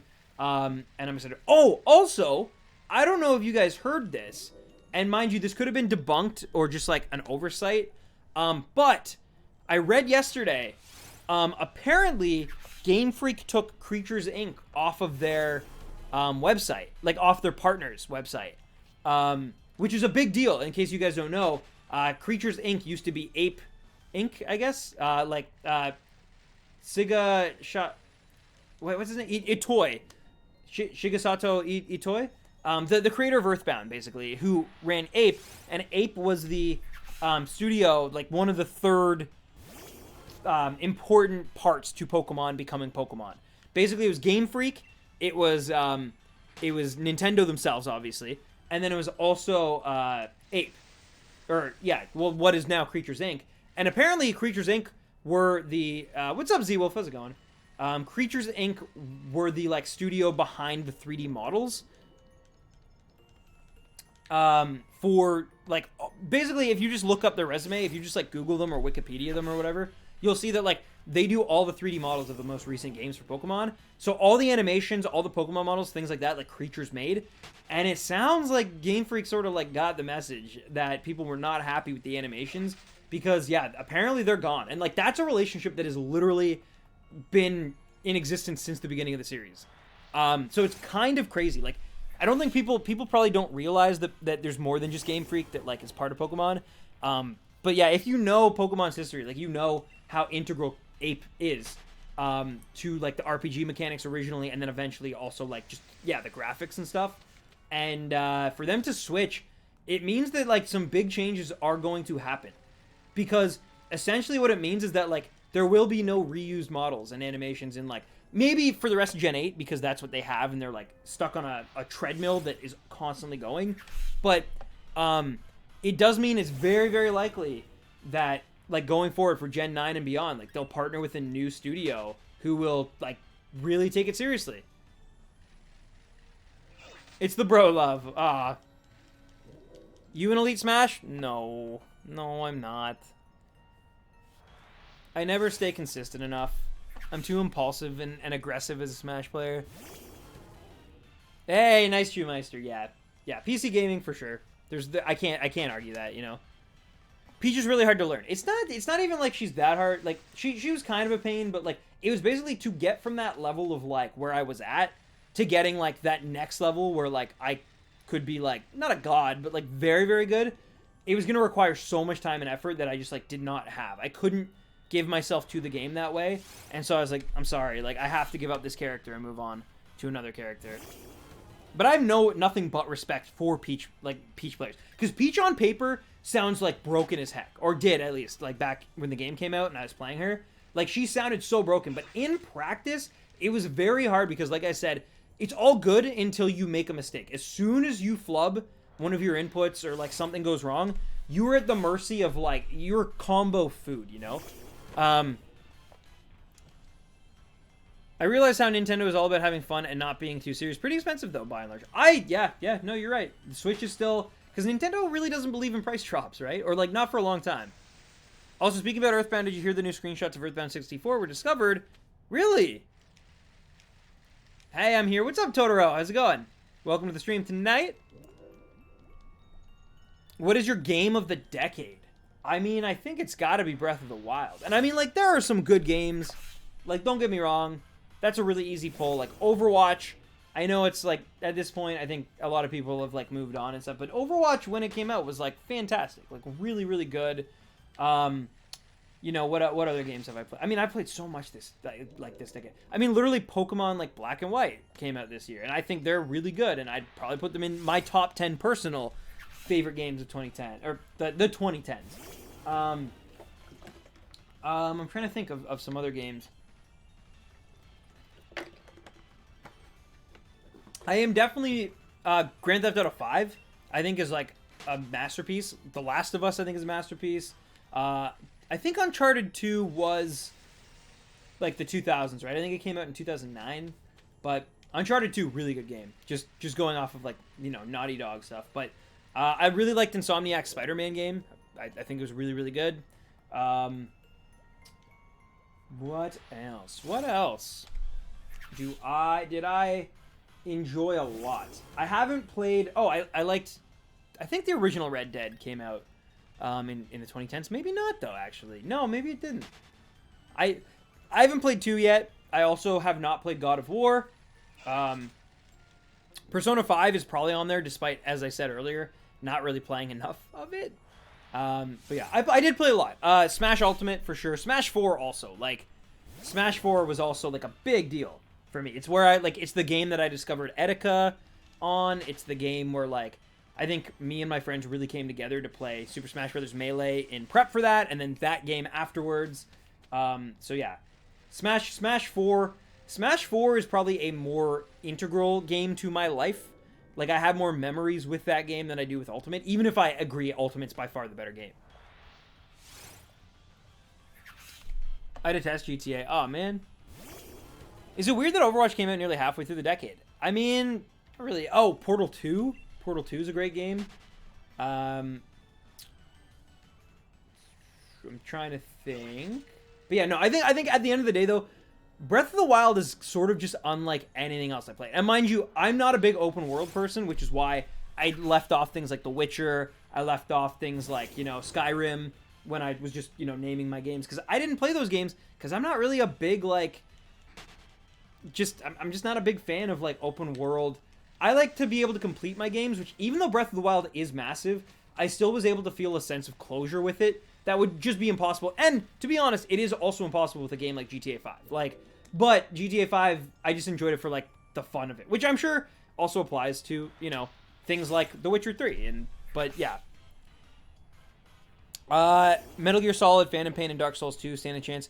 Have also not played either of those games either. I think I would really, really like Dark Souls 2, though. I also played Donkey Kong Tropical Freeze as a platformer, like a 2D platformer, probably my favorite 2D platformer of, this decade, I think. I love that game a lot. A lot more. It's kind of underrated even within myself. Like, I often forget about it, but man, it might be my favorite Wii U game, like, straight up. Well, I guess after Smash 4, but, like, it's very close to the top. Creatures Inc. still hold a place in Pokemon, even if they aren't doing the models anymore, they still do the card game. Oh, true. Okay, well then, maybe they'll be okay. But yeah, I actually shiny Applin first encounter today from a pseudo method, but I don't have the shiny charm yet. No way. Joe Furlong, that's dope. Congratulations, man. Animal Crossing New Leaf is the only game I played for over a year. Oh, a game, yes. Good on you, Totoro. You reminded me of something. A game that I think, you know what? The game that probably had the most impact on my life this decade is Pokemon Go. I think I can safely say that. Because even as much as I love Breath of the Wild, and I love Super Mario Odyssey and Tropical Freeze and Smash Bros. Games and, Persona 5 and Spider-Mans and, Overwatches and things like that. Like, the game that I basically have not stopped playing since it came out is Pokemon Go. I've definitely taken lull periods. Even right now, I'm definitely in a lull period. It's a summer game for me more than anything, but I still play it. I still opened it today just to check things, to hatch an egg, because you never know. I might not be raiding, and I might not be actively trying to shiny hunt or anything in it, but I'm still checking it every once in a while, every day. And, like, that's something I can't really say about not just any, like, game, but any, like, mobile game either. Like, I'm not that way with Candy Crush. Like, I played Candy Crush this decade. I've played many games this decade, like mobile Fire Emblem Heroes. Like, there's been a few mobile games that I've had on my phone, and yet Pokemon Go is the only one that lasted. All the other ones eventually got deleted. My brother agrees with you, Shoemeister. My go-to game is Warframe. Oh, nice. Also, I've heard, like, the new Doom was really, really good and really fun. I think I'd really enjoy that. Yeah, there's some good stuff. New Leaf is probably my game of the decade, mostly for the fact that it really helped me with my mental health. I think that's great. I think, yeah, there's a difference between, like, best and favorite. I think, the Charizard Tamer, hey, thank you for the sub. Welcome to the Stampede, and I see you in the comment section, too. Well, thank you, Charizard Tamer, for smashing that sub button. The new Fire Emblem was fun. I've heard that too. Nier Automata, yeah, I heard that. I haven't played that one either. Undertale, I'm sure for some people is up there. But yeah, there's some really good stuff. Look, it was a very good decade for video games. We even got our first Stranding game, ever, or a new anyway. Movie of the decade. My movie of the decade. Look, there's some really, really good movies out there. I can read my top 10 list for you guys if you want. It's kind of deep and then also not at all deep. So I hope you enjoy. I will read them off to you. I made a list for a friend, like a coworker, and I will read it off to you guys. I only have 9 though. I couldn't come up with 10 because 10 was like there were so many other ones I could have put, but I didn't. All right. So my personal top 9 movies of the decade were About Time. It's like a British movie with like Domhnall Gleeson and Rachel McAdams. I love that movie. Inception. Inception was like the only time I ever stood up in a movie theater because I was like, what's gonna happen? I was very into Inception. I went through a really hardcore Christopher Nolan phase, and Inception was like at its peak. Like, The Dark Knight really got me into him. I watched The Prestige. I watched Insomnia. I watched like all his movies afterwards. But it was really Inception that like just blew me away. So Inception, The Wolf of Wall Street. I love Martin Scorsese. I just watched The Irishman last night. Enjoyed it a lot. I think the Wolf of Wall Street is basically Goodfellas for like a new, even somehow greedier like part of American history, and I think it's amazing. The performances are so good, so many iconic moments. Get Out, just like it's honestly one of the most rewatchable movies like I've ever seen. Like Get Out, just every time I watch it, I like notice something new. It's yeah. I think like it's very easy to buy into the hype of that movie, but I think it earns all of the hype. Like I think it truly is as good as like people try to sell it. Also, that intro with Redbone, like just it slaps every time I put it on. I'm kind of like, do I really want to watch this? I probably won't get all the way through. That Redbone intro starts up, and I'm just like, all right, I will give you the next 2 hours of my life. Like I will not even look at my phone. Like I'm in. The Social Network is just like one of the best biopics ever done, and David Fincher is a genius. I love David Fincher. I love Mindhunter. I love Seven, but I think Social Network's his best movie. It's the best score. Again, like super iconic performances, super rewatchable. Like a really good cast, like at the peak sort of their powers, or just on the precipice of about to break through. Yeah, really great movie. Avengers. So this is a hard one. So it's either the original Avengers or Avengers Infinity War. They literally both gave me the same experience. The only difference is I planned for Avengers. Like I got like a hotel room for me and my buddies. We cosplayed. It was great. Like I put a lot of time and effort into like seeing Avengers. Avengers Infinity War, I thought they were going to mess it up, to be honest. I was like, man, Thor Ragnarok was great, and Spider-Man was great, and Black Panther was great. Like all these movies are great. But like I thought they were going to mess it up. I was like, yeah, it's a lot of characters to juggle. There's no way they can do it. And then they did. Like it actually, I think Infinity War is like Empire Strikes Back for like an entire generation of people. And the way it left me feeling after, like in the theater, again, like it was just, I was not expecting it. Like Avengers, I expected something and I got everything I wanted sort of from it and more. But Infinity War is literally like it just made me so happy. Like to see all those characters together, to see Spider-Man with all, like, it just, yeah. It was like, I remember like reading the comics, like, and it felt like that brought to life. And I don't know, it had like that when Thor enters into Wakanda, it had like just such an impact on me, like a visceral reaction that I just can't explain. And Avengers Infinity War, I think I slightly give the edge to the original Avengers. Like it just, oh my god. But maybe it's recency bias, I don't know. Hard to say. Marvel. Well, I mean, hey, I like all sorts of movies. I pretty much go out of my way to try and appreciate all things, and I think there is something to be said. I mean, whether you disagree with sort of the formula of Marvel or not, and sort of, you know, the dismantling of the cinema sort of like mindset, I still think that like at the end of the day, it is such an achievement. Like what they did to get, I mean, yeah, it's money, but it's money that they slowly had to earn, right? Like Robert Downey Jr. made like $500,000 on like his first movie for Iron Man. They like slowly built goodwill, and you could see the train like pick up steam. And then Infinity War to me is like the culmination of like, it's full speed ahead. It's every single scene bangs. Like I think it's fantastic. Of course, it does suck because in the sense of like you need to understand all the other movies. Luckily, I'm like a Marvel guy. So I'd seen all of them and I, you know, had given myself to them in a way that like rewarded me in Infinity War. Some people wouldn't have that, right? But yeah, I really do love Infinity War. Anyway, I love how like I spoke more about Infinity War than like any other movie on my list so far. Anyway, the next one, Whiplash. Whiplash, Damien Chazelle, Miles Teller, J.K. Simmons. It's actually like, I feel like it's a movie that like every single person who's ever like YouTuber as a profession is a great example. Anybody who's ever like tried to give everything in pursuit of making something work that shouldn't work is it's fantastic. And like it's so well paced. Like the pacing in that movie, so good. So yeah, Whiplash. And then 2 animated films. Both A Silent Voice and Your Name. For different reasons. I think Silent Voice is the better of the two. But they're both really good. They're both gorgeous. They both, like... I mean, A Silent Voice made me the closest to crying. I don't think I cried during either of them, but, like, A Silent Voice, like, really, like, got to me emotionally.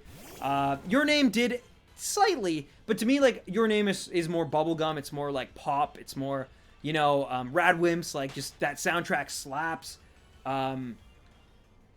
So, yeah, I love both of them for various reasons. But to me... I think I would put A Silent Voice slightly higher, but they're both really, really good. And they kind of, attributed to, like, my love of anime growing in the way that it did. Because when I saw those movies, like, I was into anime, for sure, but I wasn't quite, like, into it the way I am now. And I think both those movies helped me get there. And they helped me both, like, go back and watch other films, like, anime films, you know? So, yeah. I loved those. And then, so a few on my short list, because I couldn't decide, were Inside Out, Once Upon a Time in Hollywood, Interstellar, La La Land, Marriage Story, Gone Girl, Mad Max, Spider-Verse, Her, Arrival, Blade Runner 2049, Roma, and Hereditary. So those are most of the movies that kind of, like, you know, knocked me. Again, you'll see a lot of the, like, directors repeating themselves. Like, you know, there's La La Land and Whiplash. There's The Social Network and Gone Girl. There's, you know, Once Upon a Time in Hollywood.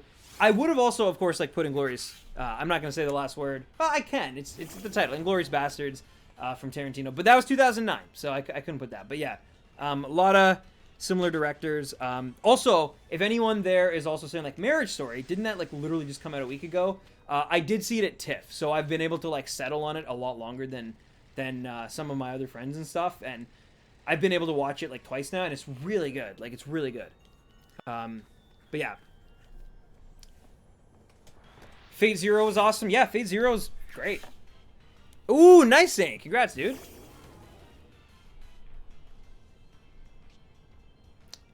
Avengers 1 or Avengers Endgame? Who you got?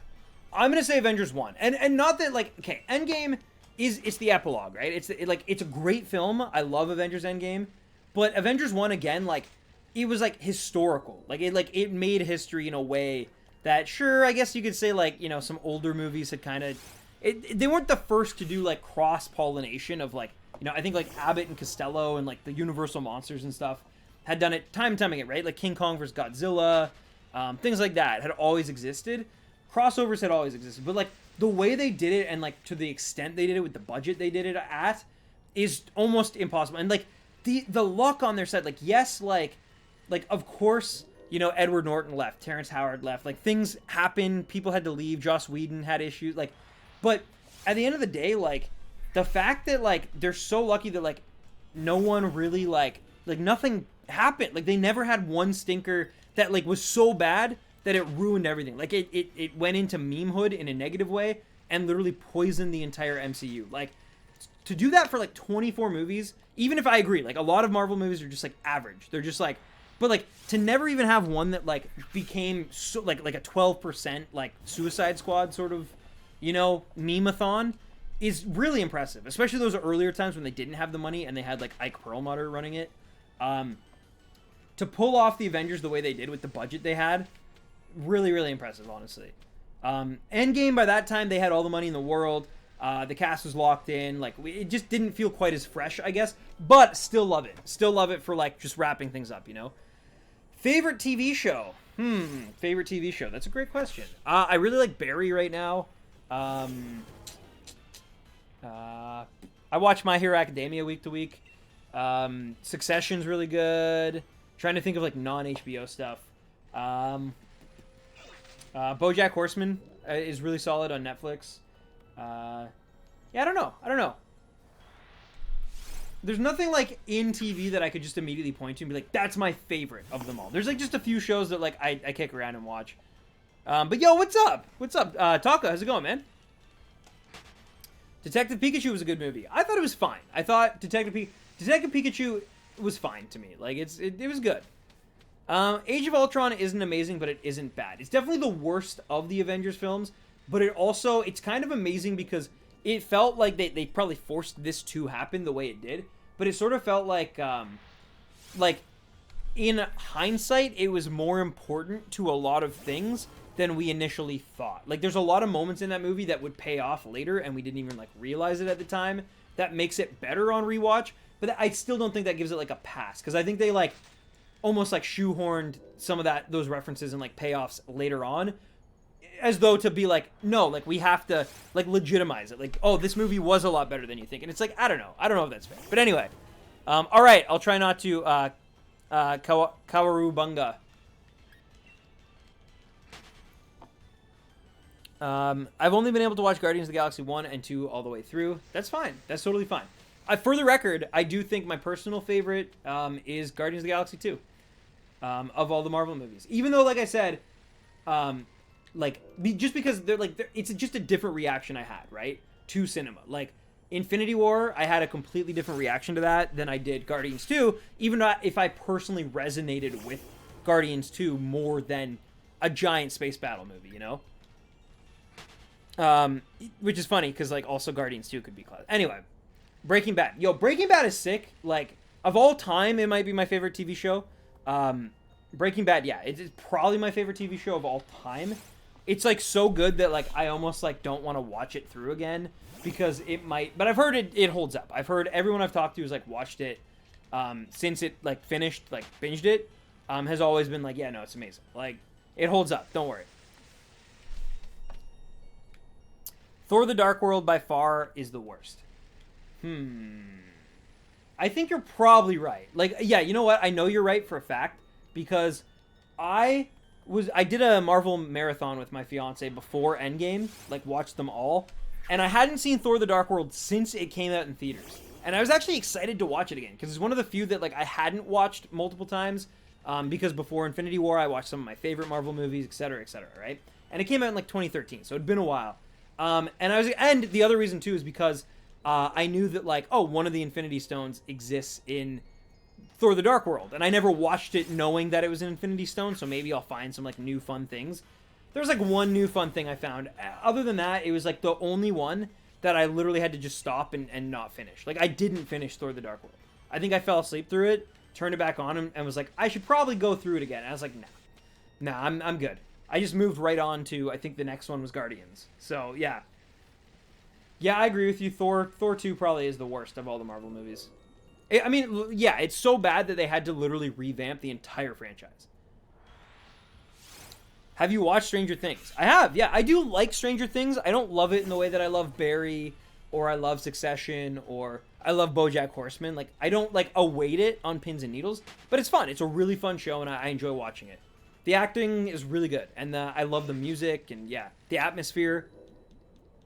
Joss wasn't given enough creativity. Age of Ultron had great moments and scenes and had great potential, but the pacing, unfortunately, killed it. Yeah, I mean, if you, like, look into it, Divin, like, there's so much creative, like, tug of war behind the scenes between Kevin Feige, or Feige, or however you pronounce it, Joss Whedon, and Ike Perlmutter, the guy who at the time was the chairman, and got to decide the decisions, right? And so, like, Joss Whedon wanted Captain Marvel to appear in it. Kevin Feige didn't want that. But then, like, one of them, I forget which one, one of them wanted to do all the Wakanda stuff with Claw and, like, set that up. And, like, yeah. And then, like, they wanted to have the Hulkbuster so badly for the trailers and the merchandise that, like, they kind of shoehorned that in. But then, like, yeah, it's... But then they, like, changed it in post because he was originally supposed to go, like, gray and, like, yeah. Stranger Things is the best. I like Stranger Things, don't get me wrong. I've seen all of Stranger Things. I watch it usually when it first comes out. But yeah, favorite anime of the decade? That's a great question, Sonic Chow. See, the problem is, I found anime this decade, so everything I watched anime-wise, other than, like, Dragon Ball Z and, like, Pokemon, has been this decade, pretty much. So that's very hard, because, like, I mean... Did Anohana come out this decade, or was it like 2009? I think it came out this decade. So probably Anohana. If Toradora was this decade, then Toradora. Just like basically just take my top 5 favorite anime and just literally be like, all right, so it's these top 5 anime. And so, you know, like Toradora, Steins Gate, Full Metal Alchemist Brotherhood and Anohana. And then wait, Anohana, Steins Gate, Full Metal, Toradora. Yeah. Okay. What's your favorite anime? Mine are Dragon Ball Z, My Hero Academia, and Fairy Tail. Yeah, My Hero too. I love My Hero. That's up there. My Hero, probably among my top 10. Definitely like the only shonen to get in. Also JoJo's. We got JoJo's this decade, baby. 5 parts of JoJo's this decade. I'm pretty sure. I think the first part came out in like 2011. So, yeah, like, we got JoJo's this decade, man. Like, Akira's gonna be dope. Like the movie? Oh, because yeah, they're doing an anime or whatever, right? For it. Yeah, Gabgra. It feels just like, to me, the problem with Stranger Things is like season 1 is actually like amazing, like the best meal you've ever had in your life. Very, very good. Hits all the right notes. Every season has felt a little bit derivative to me though. It's like, because the problem is the cast keeps getting bigger every season, but like then they don't know what to do with certain characters in like other seasons, like later on, because they're like, well, we got to give attention to like these new characters, but then but we also like,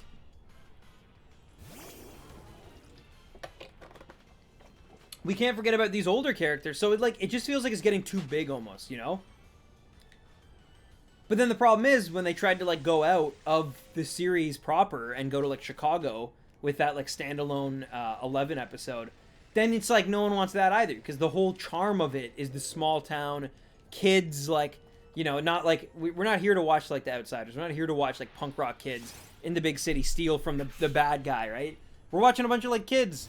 And that's the other problem too though, is that like, you know, as the kids get older too, like inevitably they got to wrap up the show, right? Because that's the charm. Is it's like the same charm you find in like E.T. or, you know, the Narnia movies or Harry Potter, right? It's like you don't really want to watch a bunch of adults who know everything and, you know, are taken so seriously. And the whole charm is like, you know, growing up as like a kid and going on an adventure and your friends and falling apart and growing closer. And it's just, you know, Your Line April. Your Line April's great. An anime, do you prefer sub or dub? Depends on the anime. Most of the time, like 80% of the time, dub. Or sub, sorry. Sub. Dub is only for like things I basically grew up with, right? So like, I prefer like Pokemon dubbed. I prefer Dragon Ball dubbed. I do prefer like Full Metal Alchemist dubbed. I prefer Toradora dubbed. But like, most of them are like subbed. Like Steins Gate I prefer subbed. Anohana subbed. Your Line April subbed. JoJo's has to be subbed. I literally can't do it. One Piece subbed, like, yeah. Yeah, Gabra, yeah. Ooh, interesting, Shiny Spidey. That'd be cool. Who's your favorite characters? I like Eraserhead, and I like Deku, and I like, the guy who's really growing on me the most, and maybe, I don't know, because, like, I don't read the manga, but, oh my god, what is he? He's man, I claim I'm a fan, and then I can't name him off the top of my head. He's, the guy who looks like, Toto or whatever. Toto? Tintin. The guy who looks like Tintin. The number one of the big three. Millennium or whatever is, you know, that guy. Toga, right? It's Toga? Anyway.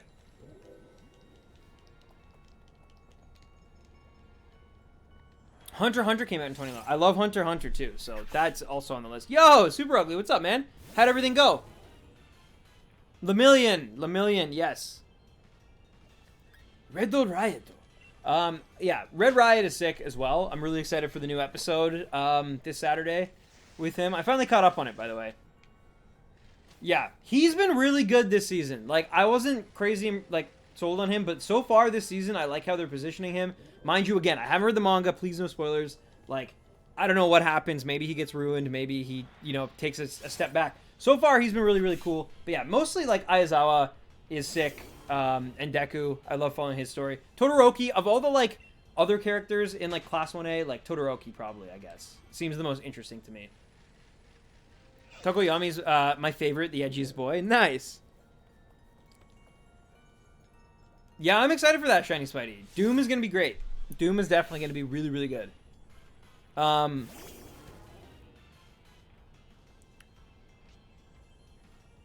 Princess Mononoke's awesome. Yeah, my favorite of the Ghibli movies. I'd like to have a look at anime, but wouldn't know where to start. I mean, look, there's so much, and the thing with anime is it's one of those things where like, it's like a medium, right? And so when you're like, hey, I really want like recommendations of like this thing, it's like you're gonna get so many different things from so many different people. Like you open the floodgates to people be like, no, watch this first, watch this. Like everyone has a very specific opinion on how to watch anime and like what to watch and in what order and what sort of like, and that's cool. Because it's like everyone has their own personal experience discovering it and sort of like embracing it and, you know, just becoming a full-on weeb. At least I do. Like, oh, Togata. Yes. Togata Mirio. Yeah. Thank you, Samuel Oak. But yeah, Song of the Decade. Oh, man. I don't want to... My music taste is really bad. Like you guys would not... I mean, I think 3005 by Childish Gambino. And that's actually pretty tame for my standards. Like, trust me, you guys would not like to hear my music taste.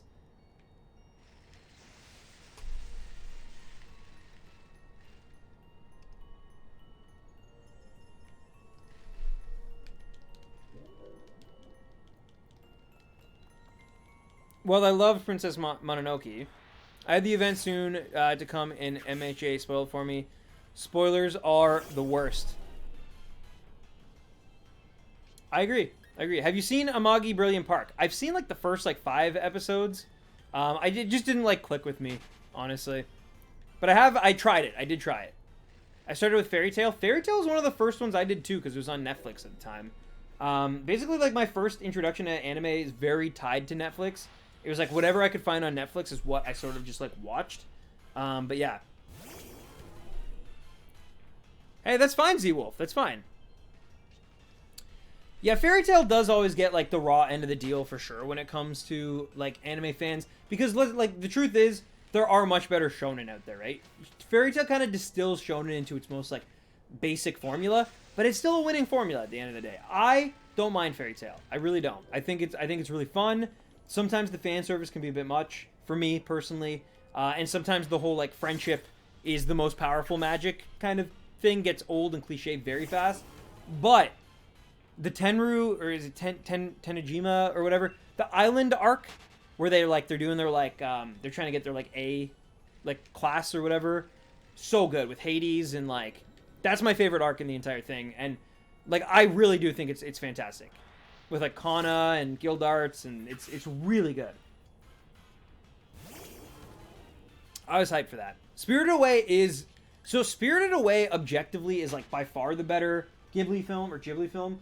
But like my personal favorite's Mononoke. But like Spirited Away is like literally a masterpiece. Like it's so well told, and it's one of those movies too that like the older I get, every time I watch it, I think it's a little better than before. When I was a kid, like I enjoyed it, but the ending I was always kind of like a little let down by, and I'm like, oh man, it's cool, but like, you know, the imagery's nice and the music's fun, but like, it is what it is. But like every time I watch it, like, you know, it'll be like every 3 or 4 years I'll watch it again, and every time it's like, sorry guys, my water just literally leaked everywhere.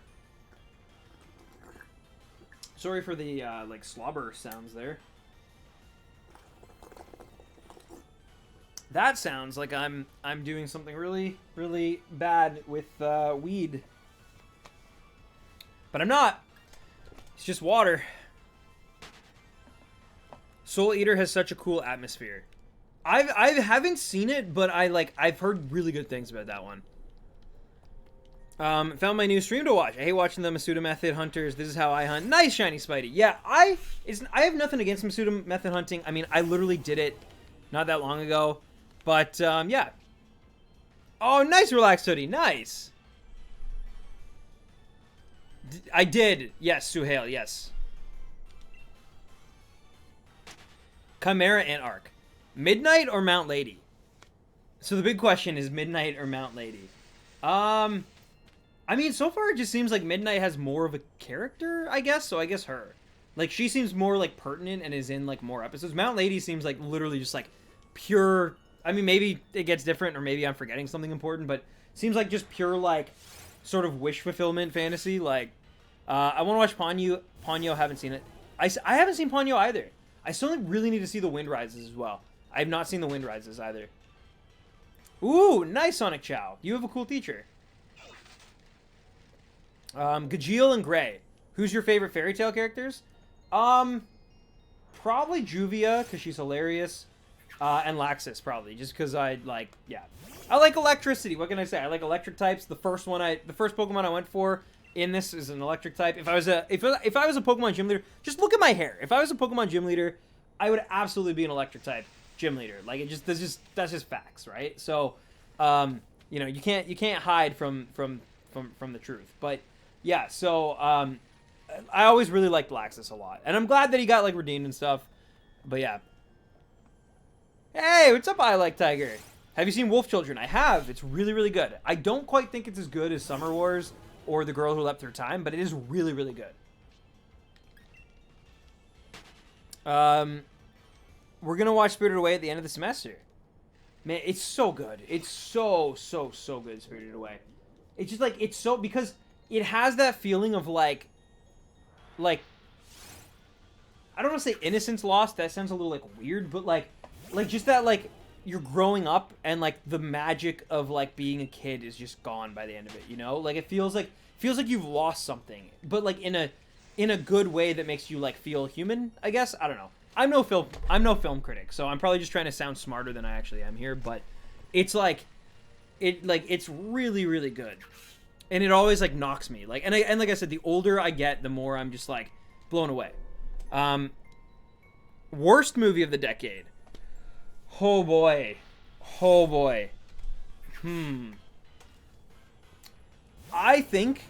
I genuinely think it's Batman vs Superman, and I'll tell you why. People have waited such a long time for a movie like that to happen. Like, Batman vs Superman, there are a million stories you can tell about Batman vs Superman and make them interesting. And somehow, they decided to cram all of them into one movie that is still, like, one of the most boring, joyless experiences I've ever had in the theaters. Like, I'm not saying it to meme on it, and, like, I know I just went on a whole, like, oh, Marvel's so good. Like, it's not that it's a superhero movie. It's not that, like, it's, like, I'm anti-DC, because, like, I actually, like, but, like, I saw, like, that same year Suicide Squad came out, and Suicide Squad, for as bad as it is, and, like, the writing literally is, like, what are we, some kind of Suicide Squad? Like, it's awful. It was, like, cut together by a trailer company. But as bad as that movie is, at least there's moments where I'm, like, entertained. It's colorful. It's, like, you know, in your face. Like, Batman vs Superman is just such a gauntlet to get through. It's definitely not the worst made, because there are good moments in it still. The intro, I think, is still fantastic. Even the intro is probably the best part, in my opinion. Like, the going through the rubble and seeing the consequences of Superman. But just, like all the stuff with Lois, the Martha's, like, it's just, That's my pick. And I'm sorry if that offends anyone, but yeah.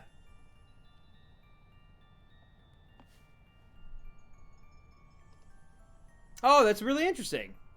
One of the first animes I watched was Soul Eater, and I highly recommend it. I should check it out. I haven't seen it, so no spoilers. I will do my best not to spoil you. Haven't been here the past couple of streams, but that's just how it's been. A EU boy trying to watch you. I'm sorry, I Like Tiger. The good news is, I mean, if you're around, of course, because I'm sure you are busy as well, I will be streaming again this Saturday at more like normal time for my European audience as well. So yeah, all my Europe friends can tune in and hopefully check that one out. Last Jedi, there's still some cool elements in it, though. I don't agree with it either. I'm not, like, going to sit here and hate on it, but I also don't agree with a lot of just the plot. Like, anyway, but I will say there's some things about it that I did like. I loved the salt planet. I thought that was very creative, very cool. Very misleading. I definitely thought it was a snow planet, and then I'm like, oh, it's salt. Like, that's so cool. Like, that part of it is nice. I like that part of it. I like some of the stuff with Kylo Ren and Rey. There's a lot I don't like, though. There's a lot I don't like. And I'm not going to go into what I don't like, but I'm going to try to stay positive, because I am going to see the new Star Wars movie, and I'm going to try to go in with, you know, glass half full, you know, be an optimist. Any of the Chipmunks movies. But yeah, no, the real truth is, like, even Batman vs Superman, though, like, at least his characters that, like, I have nostalgia with, to me, I guess maybe, like, the worst movies, like the Emoji Movie, or, like, you know, some movie that was clearly just made to, like, trick kids to go see it, and, like, it's just awful, like, just bad, you know? How do you give Doomsday 10 minutes on the big screen? Flash and Swamp Thing are my faves, but the movie did them no justice. DC Universe Swamp Thing show was fantastic. Yeah, I never got to watch it, unfortunately, but I heard alright things, but, I mean, yeah, just Batman vs. Superman was, left a really bad taste in my mouth. And it was that moment where I was like, I literally was like, I am done with this universe. Like, I eventually did see Suicide Squad, and I eventually did see Justice League, but, like, that was the moment where I stopped paying money in theaters. I still haven't seen Shazam, I still haven't seen Aquaman. I've heard good things about Shazam, though, to be honest. I just haven't gotten around to it yet. But yeah, I've stopped paying for DC movies. Finally, Joker. Joker was the first, like, DC movie that I've seen, but it's obviously not connected to, like, the DCEU at all. It's very much its own thing. And even that, I was going to pass on. It wasn't until my friends at work were like, no, man, you should see it. Like, you'd like it. I love the new Force stuff. I do really like the way Ben Affleck portrayed Batman. Just didn't like that they didn't give him actual Batman traits, like no killing or limiting his comedy. Yeah, I mean, I actually feel bad for Ben Affleck. I think he really wanted to do it, and he thought he was making something amazing. I think he thought he was going to make something like Joker, and then, or like he'd be like the Robert Downey Jr. for like the next generation, and it obviously did not work out. So, you know, nothing against Ben Affleck. He's a decent actor. Like, I put Gone Girl among some of my favorites of the year. Yeah. John Carter's the worst movie of the decade. Was John Carter this decade? I thought it was 2009. Ben Affleck has been the most true to form Batman out of all the Batman films. Are we getting into a Batman debate? Is this happening right now? Look, Ben Affleck, no problems with him as Bruce Wayne / Batman. Again, I think he's a decent actor. He's not my personal favorite Batman. I still really like Bale, even with the silly voice. But he's good. Like, I have no issues with, you know, he's not George Clooney in Batman and Robin, by far. He's not even close to that level. He's very good. He's a talented actor. I think he really did give his all in the first, like, in Batman vs. Superman. And then when it came off the way it did, I think for Justice League, he just phoned it in. Like, he was clearly just like, but yeah. Thank you, Amin Guy. Shazam is definitely the best DC movie this decade. So I hear great things. Hey, Xanth, how's it going?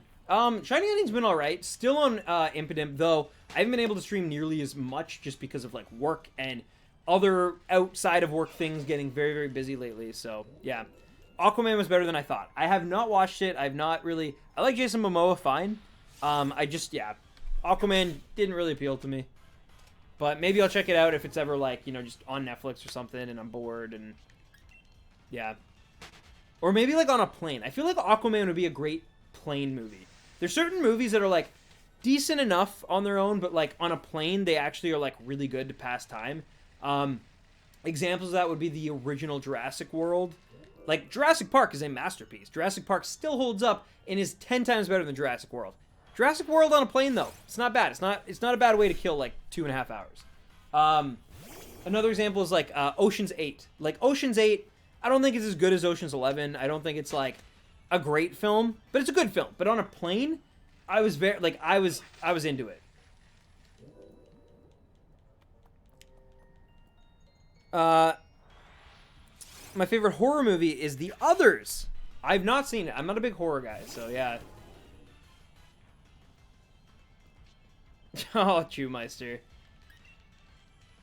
Batman, look, there's multiple interpretations of Batman. Batman can be multiple versions. That's just the one I enjoyed the most.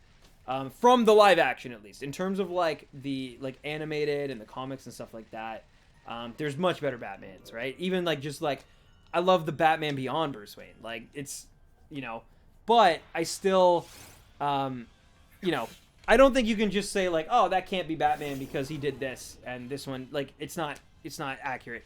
I think, like, I think that can just be silly in some instances. Thoughts on Rob Pattinson being Batman? I have not seen The Lighthouse yet. I hear it's amazing, though. So, I think, I mean, I thought Robert Pattinson did a pretty good job of shedding his like whole Twilight sort of image a while ago. I think he's a great actor. I think Matt Reeves is a really good director. I think the Planet of the Apes movies are like solid, and I'm excited. I'm excited to see what they do. I have high hopes. I am a little scared by like they keep kind of like, hey, we're casting the Penguin, we're casting Catwoman, we're casting the Riddler, and it's probably gonna involve like Arkham somehow, I assume, because of that. But like, it either has the potential to be like amazing or like it could go bad really quickly. All right, no worries, Sonic Chow. Thank you so much for tuning in. Also, do you do friend codes? Yes. My friend code's actually in the description of this video. Super ugly. My favorite Marvel product this decade was Daredevil. Oh, the show, man. Season 1. I mean, Season 2 and 3, also solid. But Season 1 of Daredevil is, like, actually so good. Like, one of the best seasons of TV, like, that existed. And it is kind of a shame that it kind of, like, got, I think, swept under the rug a little bit. Like, I think people didn't give it enough of a chance. It's really good.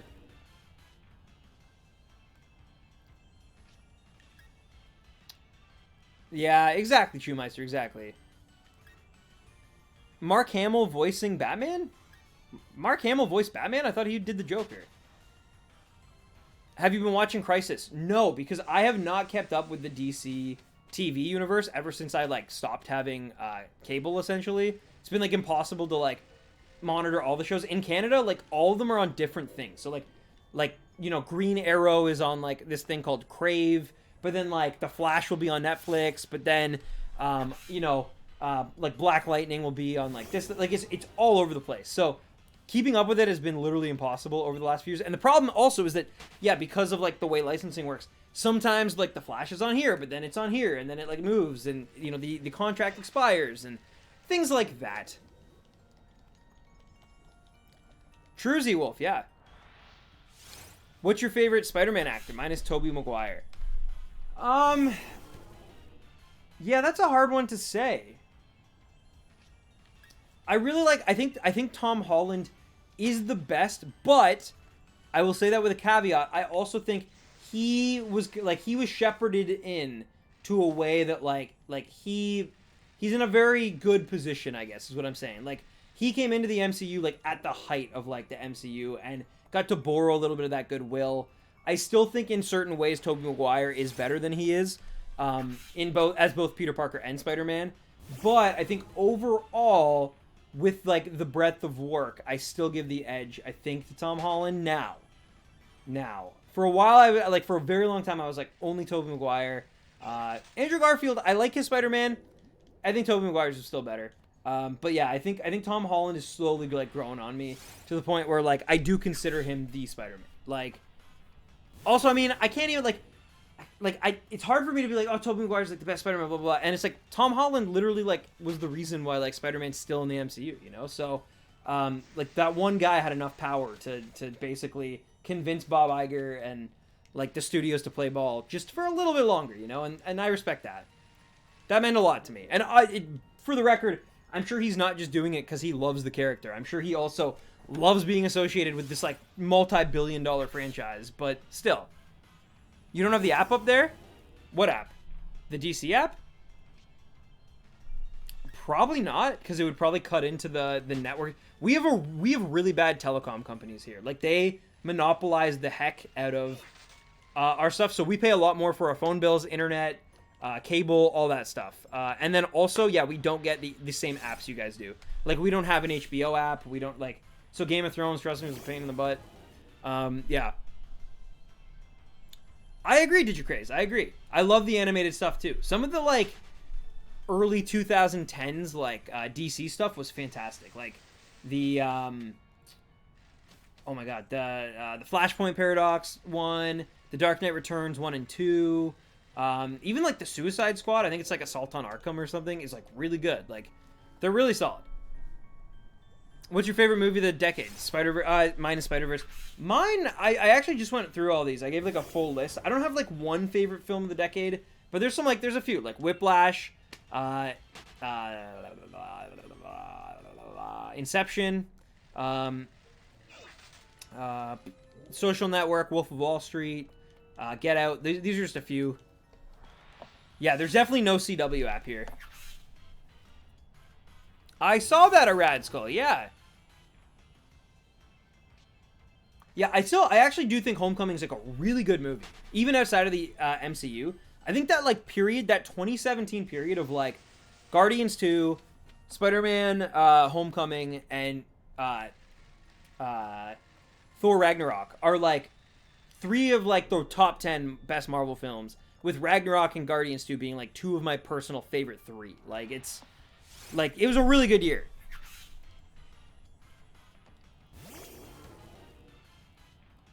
Yeah, did you craze? Exactly. Exactly. Different Spider-Man for different generations, right?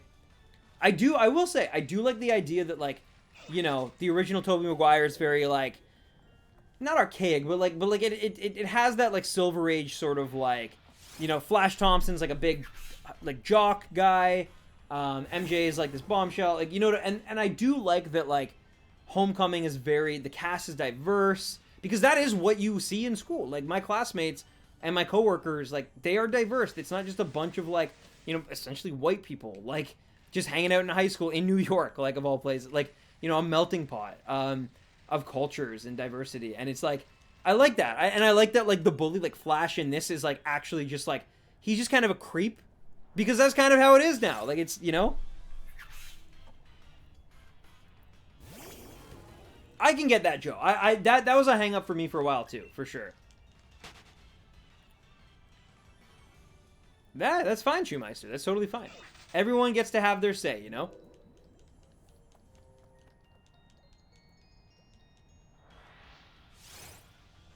Ah, true, Zane. True.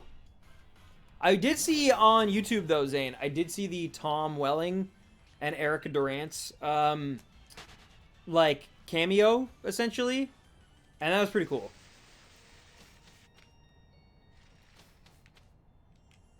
I still think Winter Soldier is the best movie, but there's so many, and movies might speak to others. Exactly. It's up there. The Winter Soldier is not one of my personal favorite movies, but it is, like, clearly among the top 3 best made. Like, as a movie that works on its own, that has resonant themes, and actually kind of, like, was ahead of its time that way a little bit. Like, sort of, not really. I mean, The Dark Knight also did something with that, like, years and years ahead, but it felt very appropriate for, like, the time we were living in during that time. And yeah, like, they did and honestly, Captain America's kind of a hard subject to, like, adapt in live action and make, like, believable. And between Chris Evans and the Russos, they nailed it. So yeah, it's actually, like, it's amazing as someone who, like, has been on board with the MCU, like, going to midnight screenings for MCU movies since Iron Man 2 in 2010. It's kind of amazing because, like, for the longest time, it was very clear, like, no one can even touch Robert Downey Jr. in the fans' mind. Like, he is the guy.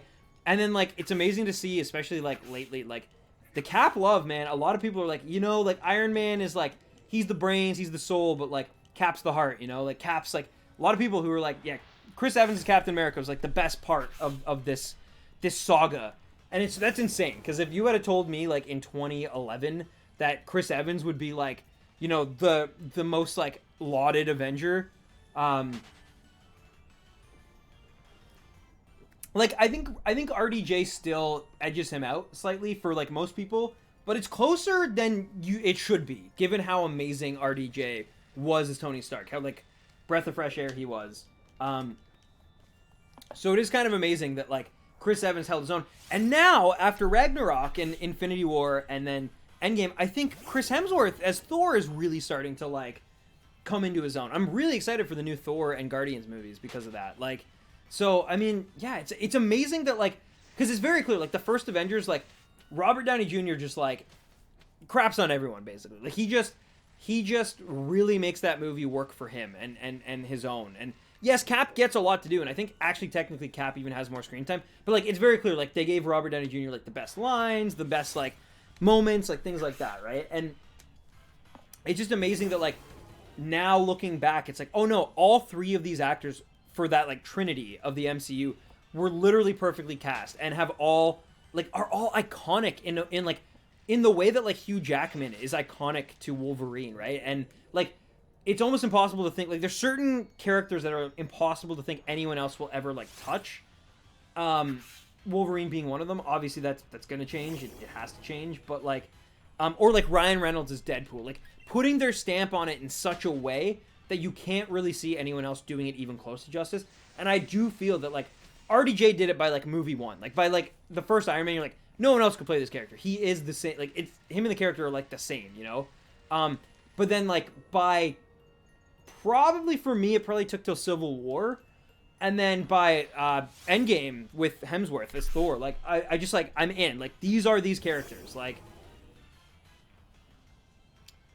I haven't seen it yet, Zane. I haven't seen it yet. I can do this all day. Yeah, M-Trick, I agree. The elevator scene, the final act, like, on the helicarrier or whatever it is, like, it's so good. When I saw Conroy, I got so happy. I need to watch it, I guess. Maybe I'll just watch that crossover, even though I'm so out of the loop. I think I've watched one episode of Supergirl, and it's only because it crossed over with The Flash. I haven't watched Arrow in so long. But I am a Smallville guy. I grew up, like, on Smallville. Like, I've seen basically every episode. I was watching Smallville even in, like, season 9 and 10. Like, I was into it. Justin Hartley is, like, the original Oliver Queen for that, you know. It would have been so cool. I know he's, like, way too expensive now because he's on This Is Us. It would have been cool if he came back and there were, like, 2 Green Arrows, though. And he also was supposed to be... He was in the pilot for an Aquaman series originally. It's crazy.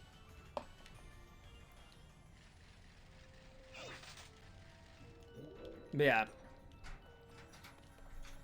Ever a character that has resonated so strongly that if they were real, you'd look up to them in every way possible? Fictional characters? No, honestly, not really. Just because of, like... I mean, I literally, like, edit for a living, so I know, like... You know, sort of the fakeness of, like... being able to, like, separate yourself from somebody on screen, right? There's no one whose ideals completely make sense in the real world. I think in any... You can get very close, but I don't think any of them really, really hold up. Like, any character, like, in any context really holds up the way that a truly, like, human, like, experience would go. You know what I mean? But that doesn't mean there's not characters that, like, fictional characters that, you know, you can strive to be more like and sort of take their moral compass and let it guide you. I think that's certainly something that you know, you can do. And I think Captain America is a great example of that. I also think, you know, like in anime, like that Goku, Luffy from One Piece. I think certain characters definitely have, you know, that resonance, right? That pulls through, even if the situation they're in might be a little cartoony or crazy. How long is the stream going for, by the way? Not too much longer. I'm probably going to go till like 14, 15 or whatever. Like, I'm going to do my 300 for the night, and then I'll wrap up. So we got, you know, we probably got still like another 20, 30 minutes, but not too much crazy longer. Hopefully we get it. You should read the things in the, yeah, he changed every holiday. Like, are these Canadian or American? You'll see. Just go through them. There's a lot of details in that calendar, Nad. Captain Picard, yeah, and I mean, again, like, that's what I'm getting at, Shoemeister. Yes, I can completely resonate with that, and I totally understand that, like, yes, like, that's a great character to look up to, and, you know, again, model sort of, you can get, like, here's the thing, it doesn't hurt to try to get close to people who are not perfect, but certainly, like, you know, flawed, but altruistic individuals, right? People who are kind and giving, and I think it's always a good thing to try to strive to be more like those people. I think as humans, we will never get there.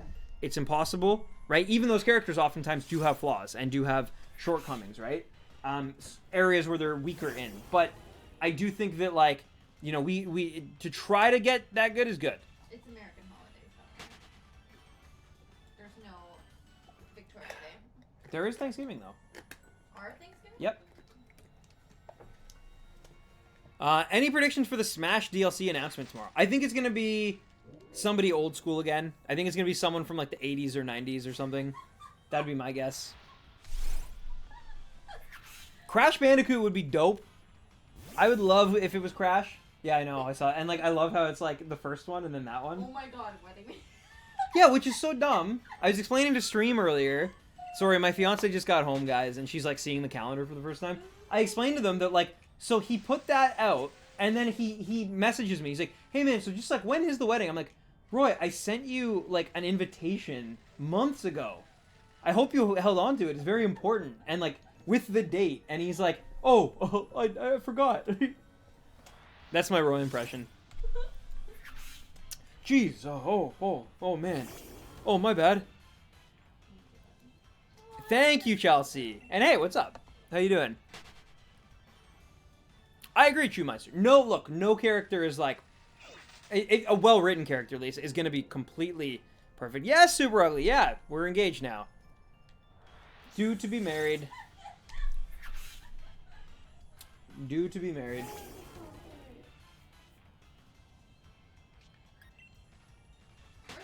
Oh, interesting, Xanth. Interesting. We'll see. We'll see who it ends up being. I'm excited nonetheless. 11 out of 10 Roy impression. Thank you, Gaming Gardevoir. Thank you. What's up, Chelsea? How you been?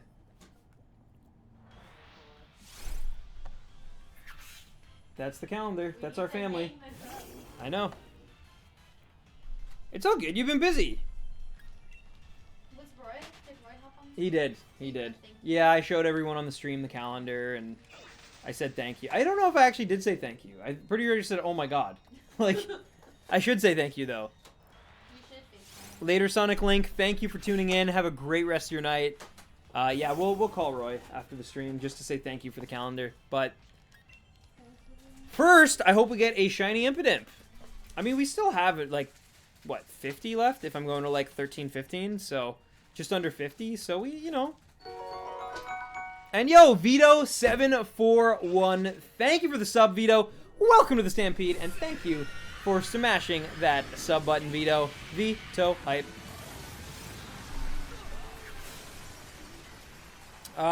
What's your thoughts about the Divine Beasts in Breath of the Wild? So underwhelming to me compared to Dungeons, and I hope they bring Dungeons back.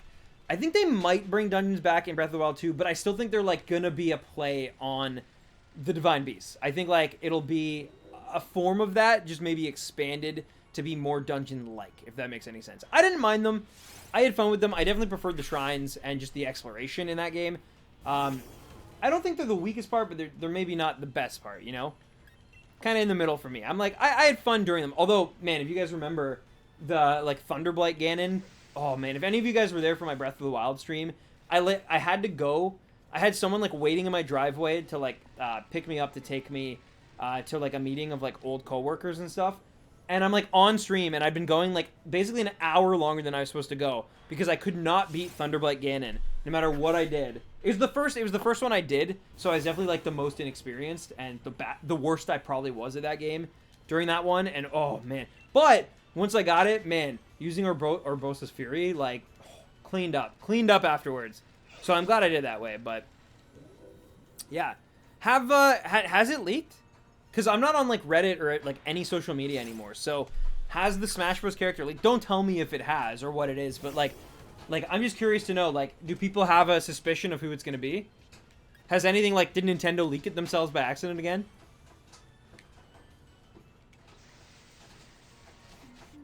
Hey! Nice, Melissa. Congrats on winning your volleyball game. That's awesome.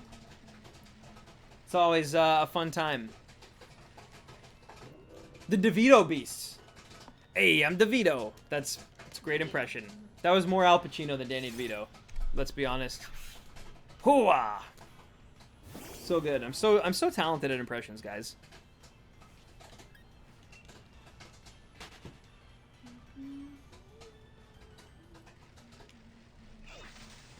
Rad, you really want Rabio, eh? Ball Boy for Smash. It's gonna happen, guys. Master Hand is coming to Smash tomorrow. Finally. And people will be like, but that's not a character from a franchise I like. Yeah, it won't happen. It's the Chex Warrior from Chex Quest. Alright. I want Shiny Silver Stand for Smash. We'll see. We'll see if I can clear it in my schedule. They want you to die here? Whoa, calm down, San Pacino. No dying. I'm not trusting leaks as the deconfirms have been getting annoying. I mean, oh, that's fine, Renasi, but it's more like the discovering and, like, figuring out the puzzles sometimes, even how to get into the shrine, you know? Have you seen The Irishman? Yes, I watched it literally last night, which is why I tried to do an Al Pacino impression and then couldn't do it. Can't believe my son has grown up before my eyes. I know. From silver tips to you know, chips and dips. I don't know. It just rhymed. But yeah, see, I'm still kind of a doofus at the end of the day. I'm thinking either Crash Bandicoot or Spyro. If it's Crash Bandicoot or Spyro, it's Crash. Like they're not gonna. I personally, I was more of a Spyro guy growing up because I just preferred platformers that way, like the way Spyro played, than like the Crash way of like, you know, you're always anyway. But I will say that yeah, it will be Crash. It will be Crash because Crash is just more synonymous as a mascot, right? So the trailer tomorrow is gonna be like all the characters fighting or something, and then like, you know, all of a sudden like someone jumps up and they hit like, you know, maybe Mario hits like a block, like, and then all of a sudden he hits one and he's like, whoa, and then all of a sudden you hear Crash Bandicoot and he's like, whoa, or whatever Crash sounds like, right? But yeah, it's time. He's really like the last gaming mascot. Sorry, Ubisoft, but like he's really like the last gaming mascot that, you know, really put up a real fight during like the console kind of eras. Man, I would love Bomberman. I'd love Rayman. But like he deserves it over those two. I'm sorry, Hudson, and I'm sorry, Ubisoft, but yeah.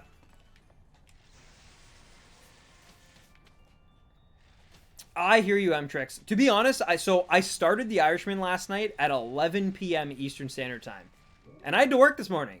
And I had a meeting, a big meeting this morning, that I had to be part of. It went well, the meeting, but like it was probably really dumb to start it because I was like in my brain, I'm like, I will start it and then I will like stop it halfway, and then I'll pick it up like tonight or, you know, the weekend or something. And I didn't. I just ended up watching the whole thing, went to bed at like 3 a.m. in the morning, got up and went to work, and now I'm streaming. So I'm a very tired Stan. That's also probably why I'm a little more like off the wall a little bit, because I do find actually it's weird. There's like a level of tired, but when I like bypass that, I think I actually get more talkative and more like ranty. Dante would be cool. Yeah, I agree. Dante would be very cool. I think whoever shows up is going to kick Joker's ass for stealing their invite. That'd be actually really funny. That'd be very cool. If it's like a tough guy character, like, then that would actually make a lot of sense. I'd love to see something like that. Hey, what's up, Andy? I think whoever shows up... Oh, I already read that. I'm going to get banned from my dorm for screaming. Yeah, Crash would be dope. Crash would be very, very cool. It's the last one of, like, that I could think of. The only other one that people would really, really want, like, that people have been speculating for, like, years now, that could be cool, but I don't think they're going to do it this wave. I think they're going to do it wave 2 of the DLC, but for this wave, I could be Sora from Kingdom Hearts, right? The only reason would be, like, hey, they're still trying to sell this game for, like, the holiday season. If we tied Sora in, it could work, because, you know, Kingdom Hearts 3 just came out.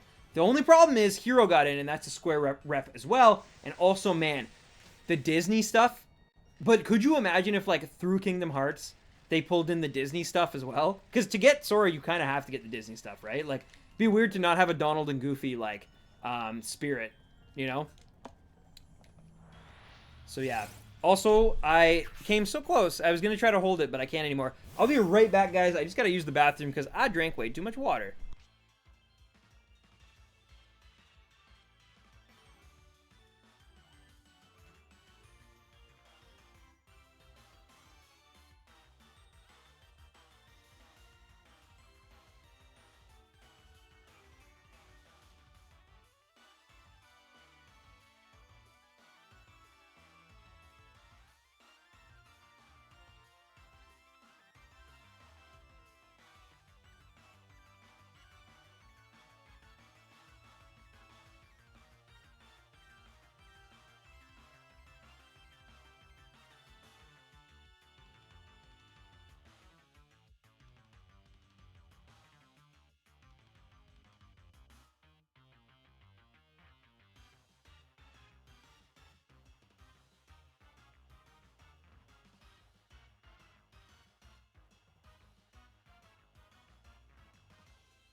All right. Sorry about that, guys.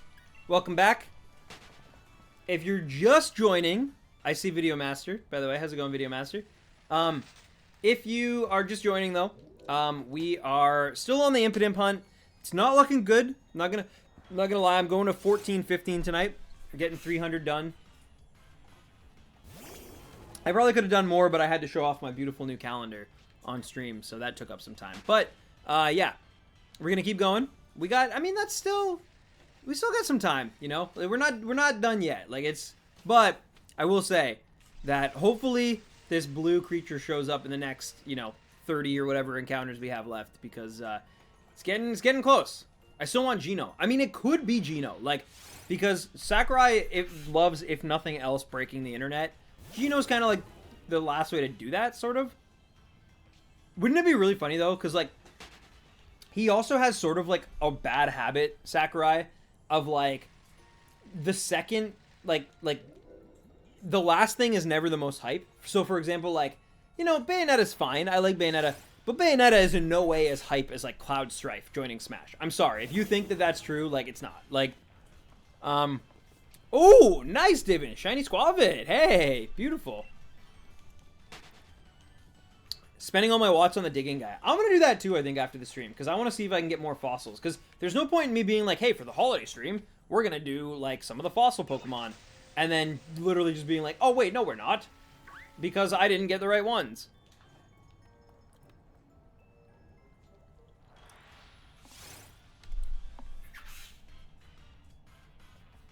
I've been wanting Bandana D from Kirby for so long, and it's probably not going to happen for a long time. Hey, look, I've been wanting Dixie Kong from Donkey Kong Country 2 forever, because I think her moveset would work. I think she's a slight clone of Diddy Kong. It's one of my favorite games of all time. I've always wanted it. But you know what? I'll take what I'll take what I got. I don't think it's going to happen anytime soon. I thought it was going to happen this game when they announced, Chrom. I was like, oh, Diddy's getting, a shadow or whatever. What do they call it? What do they call it in this game? To me, it's a clone. I grew up on Melee, but whatever they call it, shadow character, whatever it is. Yeah, I always thought that Dixie was gonna get in, but she didn't. Also, it's kind of more female representation, but not really. But you know what I mean? It felt right, and now I'm sad.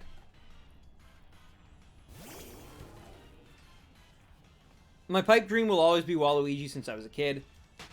At this point, Sakurai, I think the way that the internet handled all that, I don't think we're ever getting Waluigi. Literally, he will put in, the dumbest characters before Waluigi. I mean, he already did it. Think about it. Think about this for a sec. You're sitting there, you're in Sakurai's office, you're doing a pitch meeting for, all the new characters that could be possibly in the game. And Sakurai's like, you know, folks, I think we really need a new Mario character. We had Bowser Jr. last time and Rosalina. That seemed to work. People like that. In Brawl, we added... Did they add any Mario characters in Brawl? Maybe they didn't, actually. Maybe they didn't. Anyway, point is, Melee, we added, oh, no, they added Wario, which I know he has his own series, but still. And, he's like, all right, so we got to do it. We got to keep tradition. And someone's like, well, Sakurai-san, it seems almost a given that it will be Waluigi, so let's move on. And Sakurai's like, wait. And they're like, what? Sorry? And he goes, I've been thinking, what if we put Piranha Plant in? And they're just like, oh, he's being funny again. That's Sakurai, always a crazy guy. He's like, no, I want Piranha Plant in over Waluigi. And they're like, but Sakurai, Waluigi is a human character who's in all of the minigames. Piranha Plant is yes, he's famous, he's an enemy. He doesn't even walk. How are we gonna do that? That's the challenge. That's what I want. I don't want a fourth Mario brother. I want Piranha Plant. And then they're like, well, that seems really... Get it done. And he's just he just leaves the office. He's like, that's what I want. So yeah. They need to put... Oh, Echo Fighter. Right. Sorry. They need to put DKC 2 on the Switch. I've never played it. It's really good. It's really good.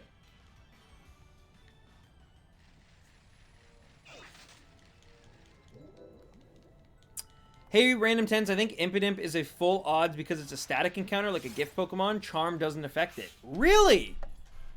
So could this be 1 in 4,000 odds the whole time? That would be interesting. Ooh. That could be really interesting. Oh, I should probably leave.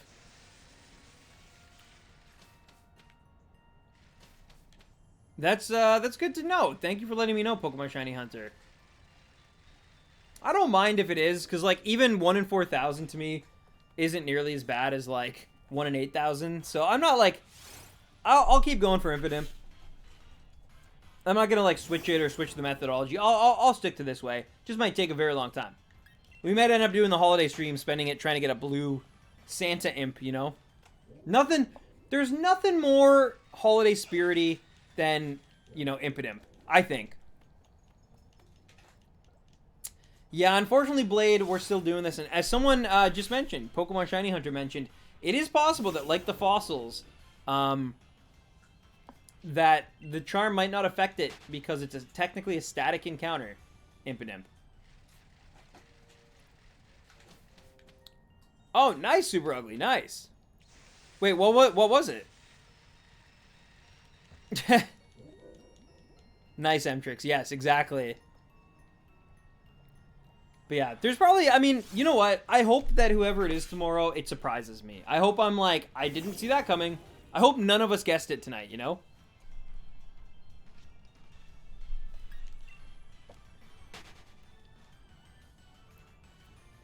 Yeah, TDR, I just, like, it really felt like when Piranha Plant got in instead of Waluigi, it really felt like, okay, he's trolling. Like, he believes, and, like, I don't even think it's, like, necessarily just that he's, like, I don't like, you got a Galarian Stunfisk. First encounter, that's crazy. Nice, Super Ugly, nice.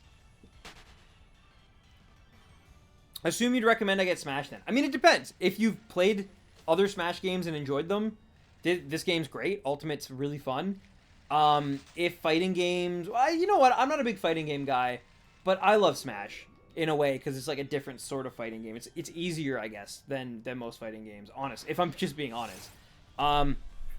And yeah, it's fun. It's fun. But the truth is about Smash is, like, it's hard to justify it unless you're really going to get into the, like, more hardcore aspects of it. Because otherwise, yeah, there's a lot to unlock, but there's no real single-player mode. There's, you know, like, I enjoy World of Light, but it's because I love Smash Bros. And I love the kind of, you know, homages and, you know, fan service in that mode. But it's not a real single-player. You know, there's no, like, event mode. There's no, like, kind of, yeah, there's, like, achievement hunting sort of with the trophy cases. But it's more, like, arbitrary. It's more like, hey, here's, like, if you do this many times, it is then therefore this, you know? Permafrost. Yeah, it's very likely tomorrow at the Game Awards we're going to get a new Smash character. The last DLC character, because it will mark a full year since we got Joker at the Game Awards last year. I got mine after 1,500 random encounters. I realized it was full odds because I was synchronizing for Adamant and I didn't get it, which is 100% when sync. So yeah, it's full odds. Jeez. Wow. Okay, Pokemon Shiny Hunter. Well, I'm glad that you told me that. That at least, like, puts my expectations more in check. So, yeah, this is gonna take us a little longer then, guys. How's the Square Shiny glitch for wild encounters? I don't think it's glitched. Is it?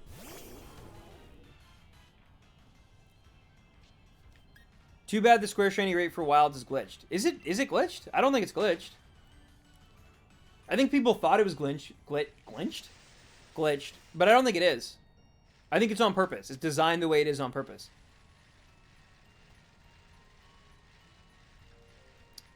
I'm also looking for Shiny Impidimp on 550 encounters with the Shiny Charm. Hey, nice. Nice, Luke. I do have the Shiny Charm, so that at least, like... Well, no, but as Pokemon Shiny Hunter was saying, it's very possible that the Shiny Charm actually has no effect on this Impidimp.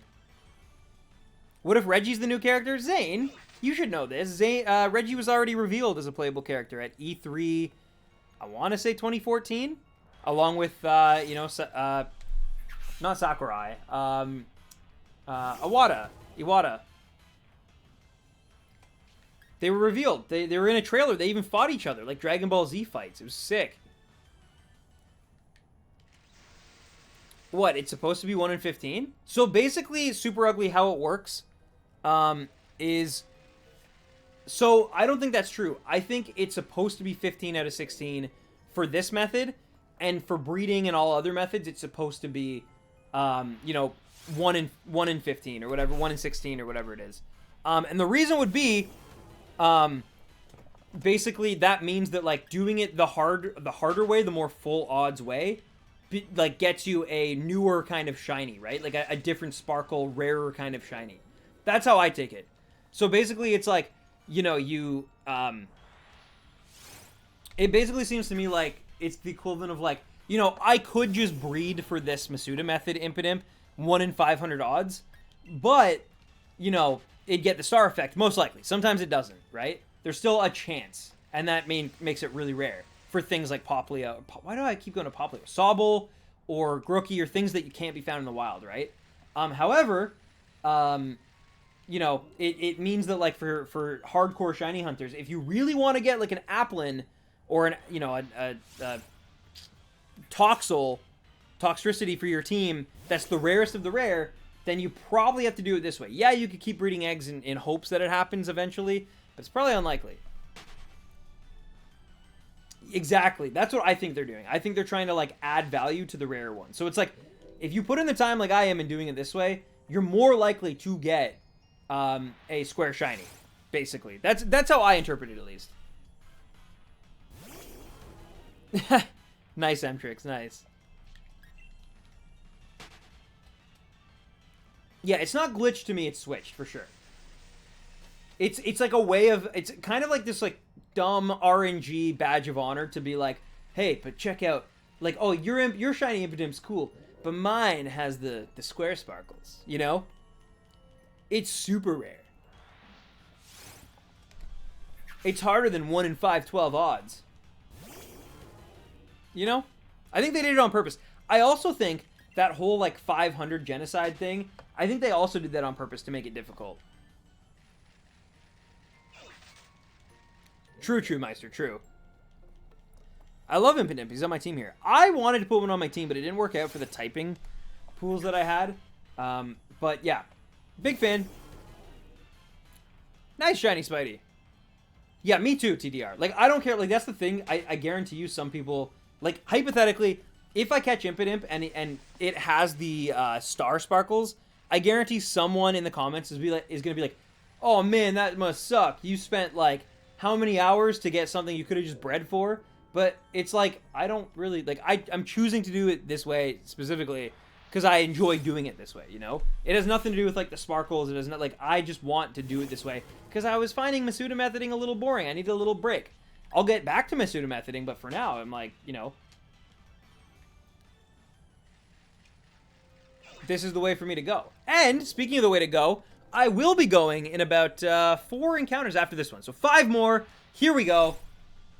4 more after this one, my friends. Thank you again to everybody who tuned in tonight and hung out with us. And this one kind of flew by, if I'm being honest. This is why, though, I honestly I don't like doing back-to-back ones, especially, like, through the week.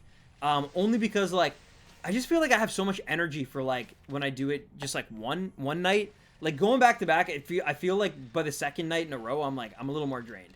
The good news is, for myself at least, that because of just, like, my crazy hectic schedule the next, like, few weeks during the holidays, I don't have back-to-backs planned anytime soon because there's always something happening in my life, and I'm busy, and I'm trying to keep up, and it's hard. But at the end of the day, I really do appreciate spending this time with you guys. I appreciate you guys spending some of your holidays with me, and I'm really excited for the holiday stream. I'm going to try to get that order into fluff by, I'll probably do it Friday, to be honest, because, again, I'm super crazy busy tomorrow. I'll probably put it in Friday, though, because that should be a little bit calmer. And then, yeah, hopefully I will see you guys. The holiday stream will be the 21st, like, all day long. I'm going to hang out. I'm going to have hot cocoa. I don't know if I'll cosplay, but I might. We'll see. It's just depending how expensive it might be to do that. But, and yeah, I don't know what we're hunting yet, but I will decide. Impidimp is really going to be the deciding factor, what we hunt. But yeah, I'm going to come up with a cool shirt design. It's going to be dope. We're all going to hang out that day. And here we go, the last 2 of the night, my friends. Or I guess now we're at the last one. 1414 was not shiny. So yeah, let's do one more for the road. Thank you again. Love you guys for tuning in. And I, of course, Do want to read off some of the donations and stuff before I completely wrap it up. But here we go. Drum roll, please. Impidimp, please. Shiny, please. And it is not. It is not. But again, expected. Especially now that I know that's like 1 in 4,000 odds, probably. But we're gonna keep at this thing. I might end up having to put it on hold for the holiday stream. Hopefully that doesn't happen though. The next stream is gonna be this Saturday, probably 3 p.m. Eastern Standard Time. I might go earlier, I might go later. It depends on like just kind of how I'm feeling after this week. But I'll let you guys know and keep you updated on the Discord, of course, which you can join. Zane, please post a link to the Discord if you can, please, and thank you. And of course, before I leave tonight, I also would really appreciate it if you guys went and rated my good buddy Jason.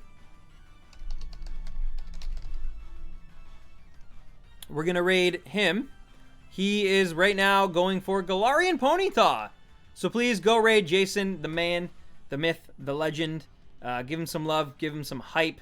And yeah, take care of yourselves, my friends. Oh, and of course, got to read off the donations from tonight. We had Blade Diablo, Oddity X with the donations. Thank you both for the super chats. And we also had, of course, Silent Lunk / Silent Link becoming a member. So thank you to all three of you guys, especially Silent Link, for becoming a member. You're awesome. I love you all, and I love everybody who tuned in today. Please check out Jason's stream. Tell him Stan sent you. He's going for Ponyta, and I will see you guys Saturday. Take care. As I always say, happy hunting, baby rhinos, and peace out. Night, guys.